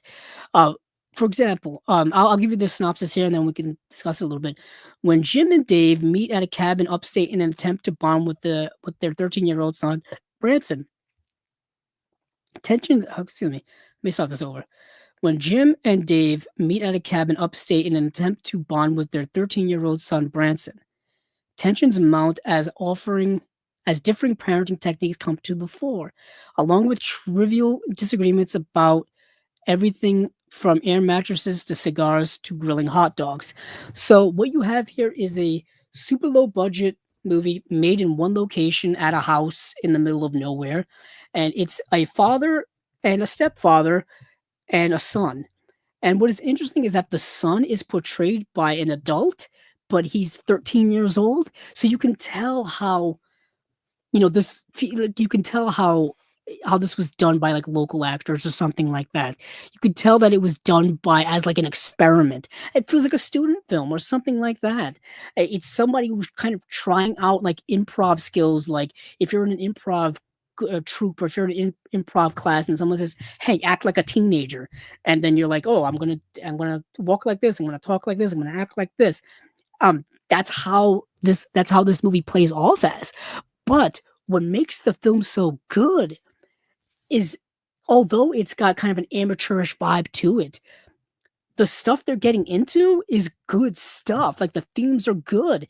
The differencing in parenting between a father and a stepfather, the difference in a relationship with a child between a father and a stepfather, or like you know what I'm saying, a parent and a step parent. How different that is. How wildly traumatic it could be on a child because they're kind of pulled in different ways, having to choose which one to follow, which one to listen to when they're telling you opposite things. And then you have, the mother who's in the equation as well. You've got someone who has a previous relationship, someone has a new relationship. How are those things going? How do those things affect the child? It's hitting on a lot of contemporary good stuff in this amateur rubric, in this amateur fashion, but it's really, really good. Really surprised. The movie is 79 minutes long, not a super long movie at all. Yeah, we got some special features here too. There's a blooper reel, deleted scenes, alternate takes, original dad and stepdad short, trailers. There's a commentary with director Tainan DeLong and producer Graham Mason. Commentary by main characters Jim and Dave. There's a booklet here featuring essays too. So yeah, really cool. I'm glad that like indie films of that nature are getting a place to distribute their films on physical media because in doing this 10, 12 years ago when I was doing it, um we had to do that ourselves. We had to burn the movies on DVD-Rs or burn the movies on BDR discs and like hand them out at festivals or hand them out at screenings at local coffee shops and or things like that. Or we had to put it on YouTube or put it on Vimeo. And that's the way we got our movie out there. We didn't really have that pipeline, at least not here where I live. So we had to do all that ourselves. I Yeah, it's so the movie I worked on, is actually available on YouTube. I just completely blanking on the name. Is it called The Same as It Ever Was? I think that was the name of the original screenplay. It was called The Same as It Ever Was, and it was like a 26-minute short film or so. Um, yeah, it wasn't called No Exit. That was the name of the band in the movie. I think they were called No Exit. Oh my goodness. I wish I could remember. Because it's been about a dozen years. Um, yeah, but oh man, I should remember it and post it and maybe in the film group on YouTube on Facebook or something. So, but let me get back to what I was talking about. If I remember it, I'll just jump in and talk about it. So, some other movies here that I wanted to talk about before we exit here on Chasing Labels number 154. Um, No Home Movie put out by Icarus Films. This is the last film put out by Chantal Akerman. Chantal Akerman, who was the great French filmmaker, um, who passed away in 2015, right before this movie, I think, premiered. Um, Unfortunately, I believe she passed away from suicide, which is always very tragic and very sad. And this is a movie that's a documentary about her relationship with her mother, who had recently passed away as well. I believe she had passed away about a year before this movie came out, and I think she passed away very soon after Chantal Akerman had completed work on this movie. And it is a documentary about her relationship with her mother, who she was very close with. And that's the universal truth of this film, is if you are very close to a parent or to a parent figure, this movie I think will resonate with you. And it's a documentary, but it's a documentary done in the rawest form, in the most simplest forms, in the most purest forms, really, where it's just a camera set up and people are just doing stuff in front of it. Things as simple as setting it up in a camera and two people eating dinner together. That's it. You know what I mean? There's no real structure to it or anything like that. You're just kind of seeing Chantal Akerman talk with her mother about different things. Talk to her mother about her past, being in a concentration camp during the Holocaust. She was in Auschwitz. and talking about that and talking about her life before that and how that all started and how she ended up there. You get moments of that, but you also get other moments of lightness where Chantal Ackerman's mom is calling her over Skype and she doesn't quite know how to use Skype. You know what I mean? So it's a commentary on, elderly people and the changing of technology. But it's a very intimate portrait of this relationship between these two people who obviously were very close to one another. So it'll resonate with you on that level. And Chantal Ackerman was a master, was an absolute master filmmaker, and uh, she's been an influence on many filmmakers that many of us know of today. I need to get more of her work in my collection. I think we recently talked heavily about the BFI set of her work that's coming out. We talked about the Criterion collection, Criterion putting out a collection of her works on Blu-ray in the Chantal Ackerman box set.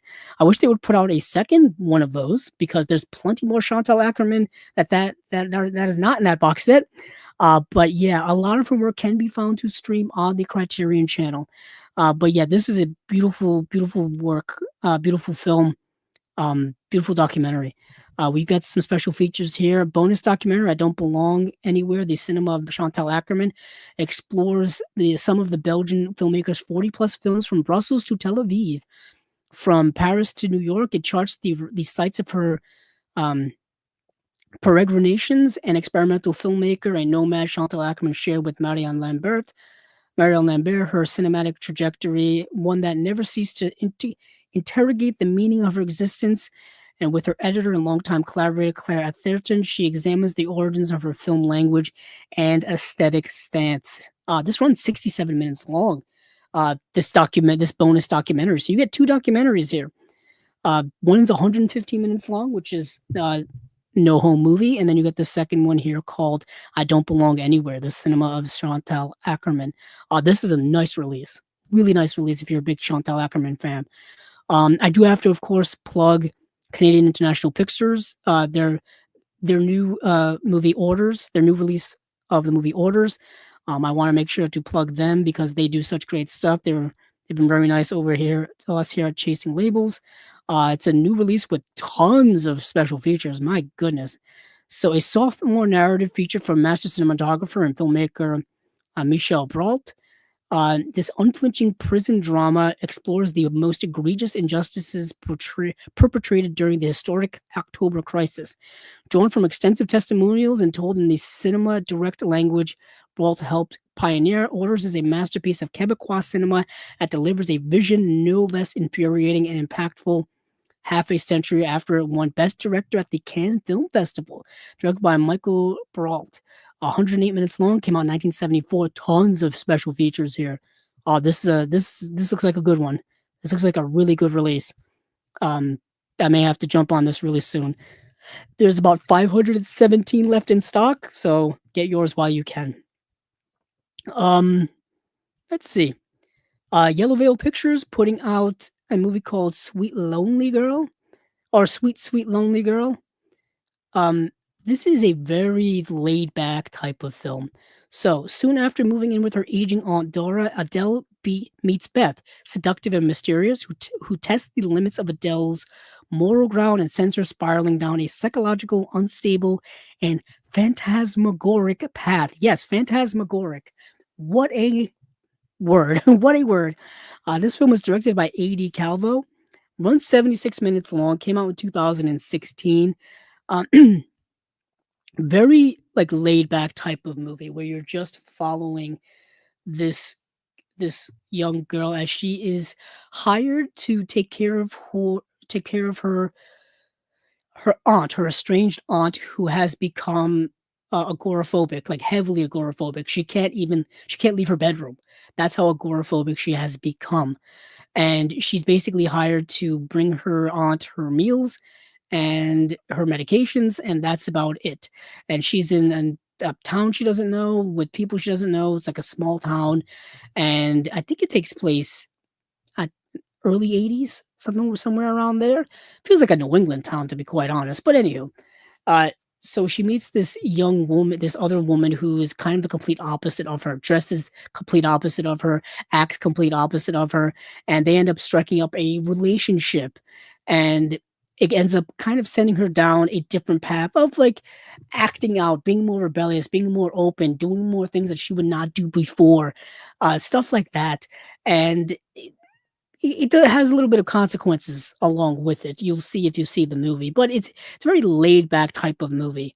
Um, Good movie though. I actually rather liked it. So let me look at the next film that I want to discuss.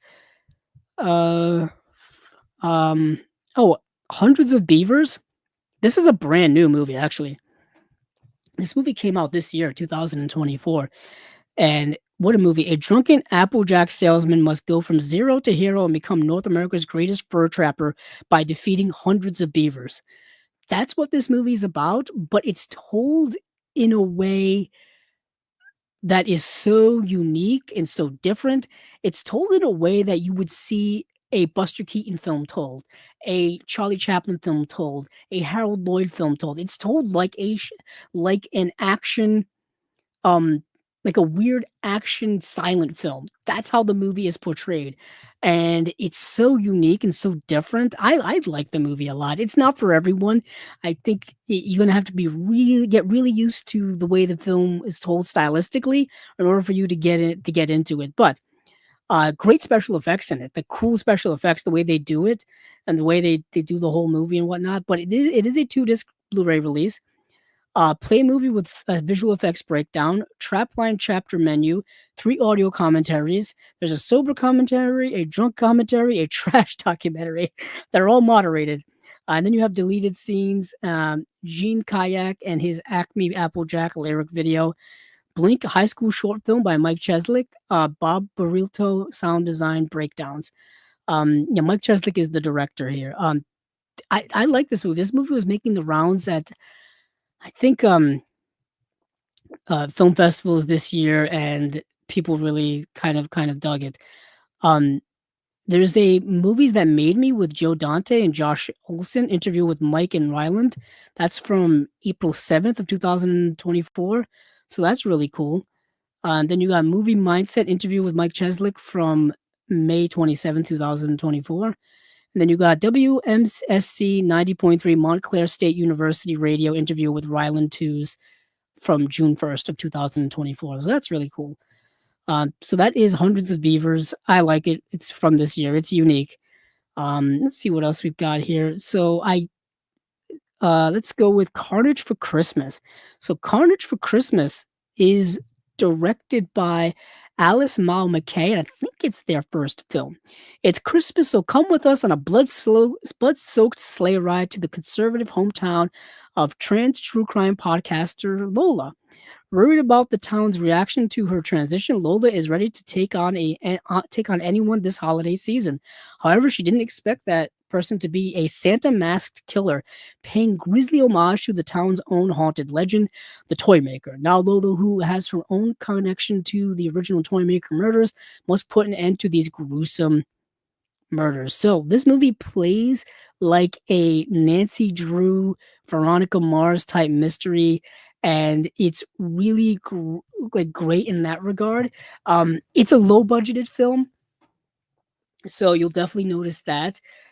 It's actually edited by Vera Drew. Vera Drew, who just directed the the um the Joker movie. Hold on, let me actually get the actual title. And I believe it's not the first time that The People's Joker. That's the movie that they directed. They directed The People's Joker, and they edited this film as well. I think it was the follow-up that they did was editing this movie. So it's a very interesting film. So you got this Nancy Drew type vibe, Veronica Mars type vibe, where Lola, who is a true crime podcaster, goes back to her hometown, and uh, she's not only confronted with the transphobia of her conservative.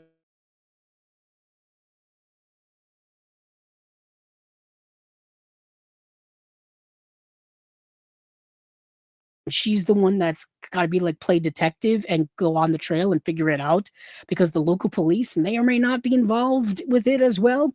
Um, It's an interesting kind of movie. It plays a lot like a pilot for a TV series. Like this would be a cool TV series, or this would be a cool movie series of where, Lola has to um go around and solve these crimes. It plays a lot like that Natasha Lyonne series that's currently going on, the one that Ryan Johnson does over on Peacock. It plays a lot like that, but just as a movie, as like an hour and a half movie. What's the one that Natasha Lyonne does? Poker Face. It plays a lot like that. Um, yeah, so I really enjoyed this a lot. Let's see what we have for special features.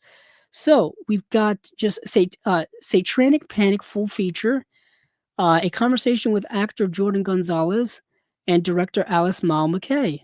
Oh, that's it. Check out the trailer for it if you haven't already. And this is being put out by Darkstar. So I think we're pretty close to the end here. Um, yeah, because I didn't get to see a lot of the other films. Let's see where we are time wise. Yeah, we're about 3 hours. We're over 3 hours in, so we will probably cut it off here. So this has been, Chasing Labels episode number or spine number 154. This will be the last episode of the calendar year. I will be back in June, probably the first Monday in January. I will be back in January, first Monday in January, to resume Chasing Labels episodes. But Steven and I will return here next week on Monday, the 19th. No, not the 19th. On Monday, the 16th, for an episode of the Unwatched Pile, where we will be picking something off of our shelf that we have not seen, and after watching it, we will be pairing it with the another movie we have in our collections. So please tune in for that. Steven and I will also be getting together once again to do our favorite releases of the year list, the year being 2024. And then, like I said, Chasing Labels will be back in the new year. And perhaps there will be some things in between then and now. Who really knows here on Chasing Labels? We're kind of just making this up as we go along. That's the Indiana Jones model from Raiders of the Lost Ark, and that is kind of how I live my life for the most part. So, thank you all for listening. Thank you all for watching. You can, of course, watch it here on YouTube, or you can listen to the audio files, the audio part over on Apple Podcasts or Stitcher or Spotify. Or whatever places podcasts can be found. We are literally everywhere. So thank you all for listening. Thank you all for watching. Whatever you do, thank you all for the support. And please keep on watching those movies because I know I will.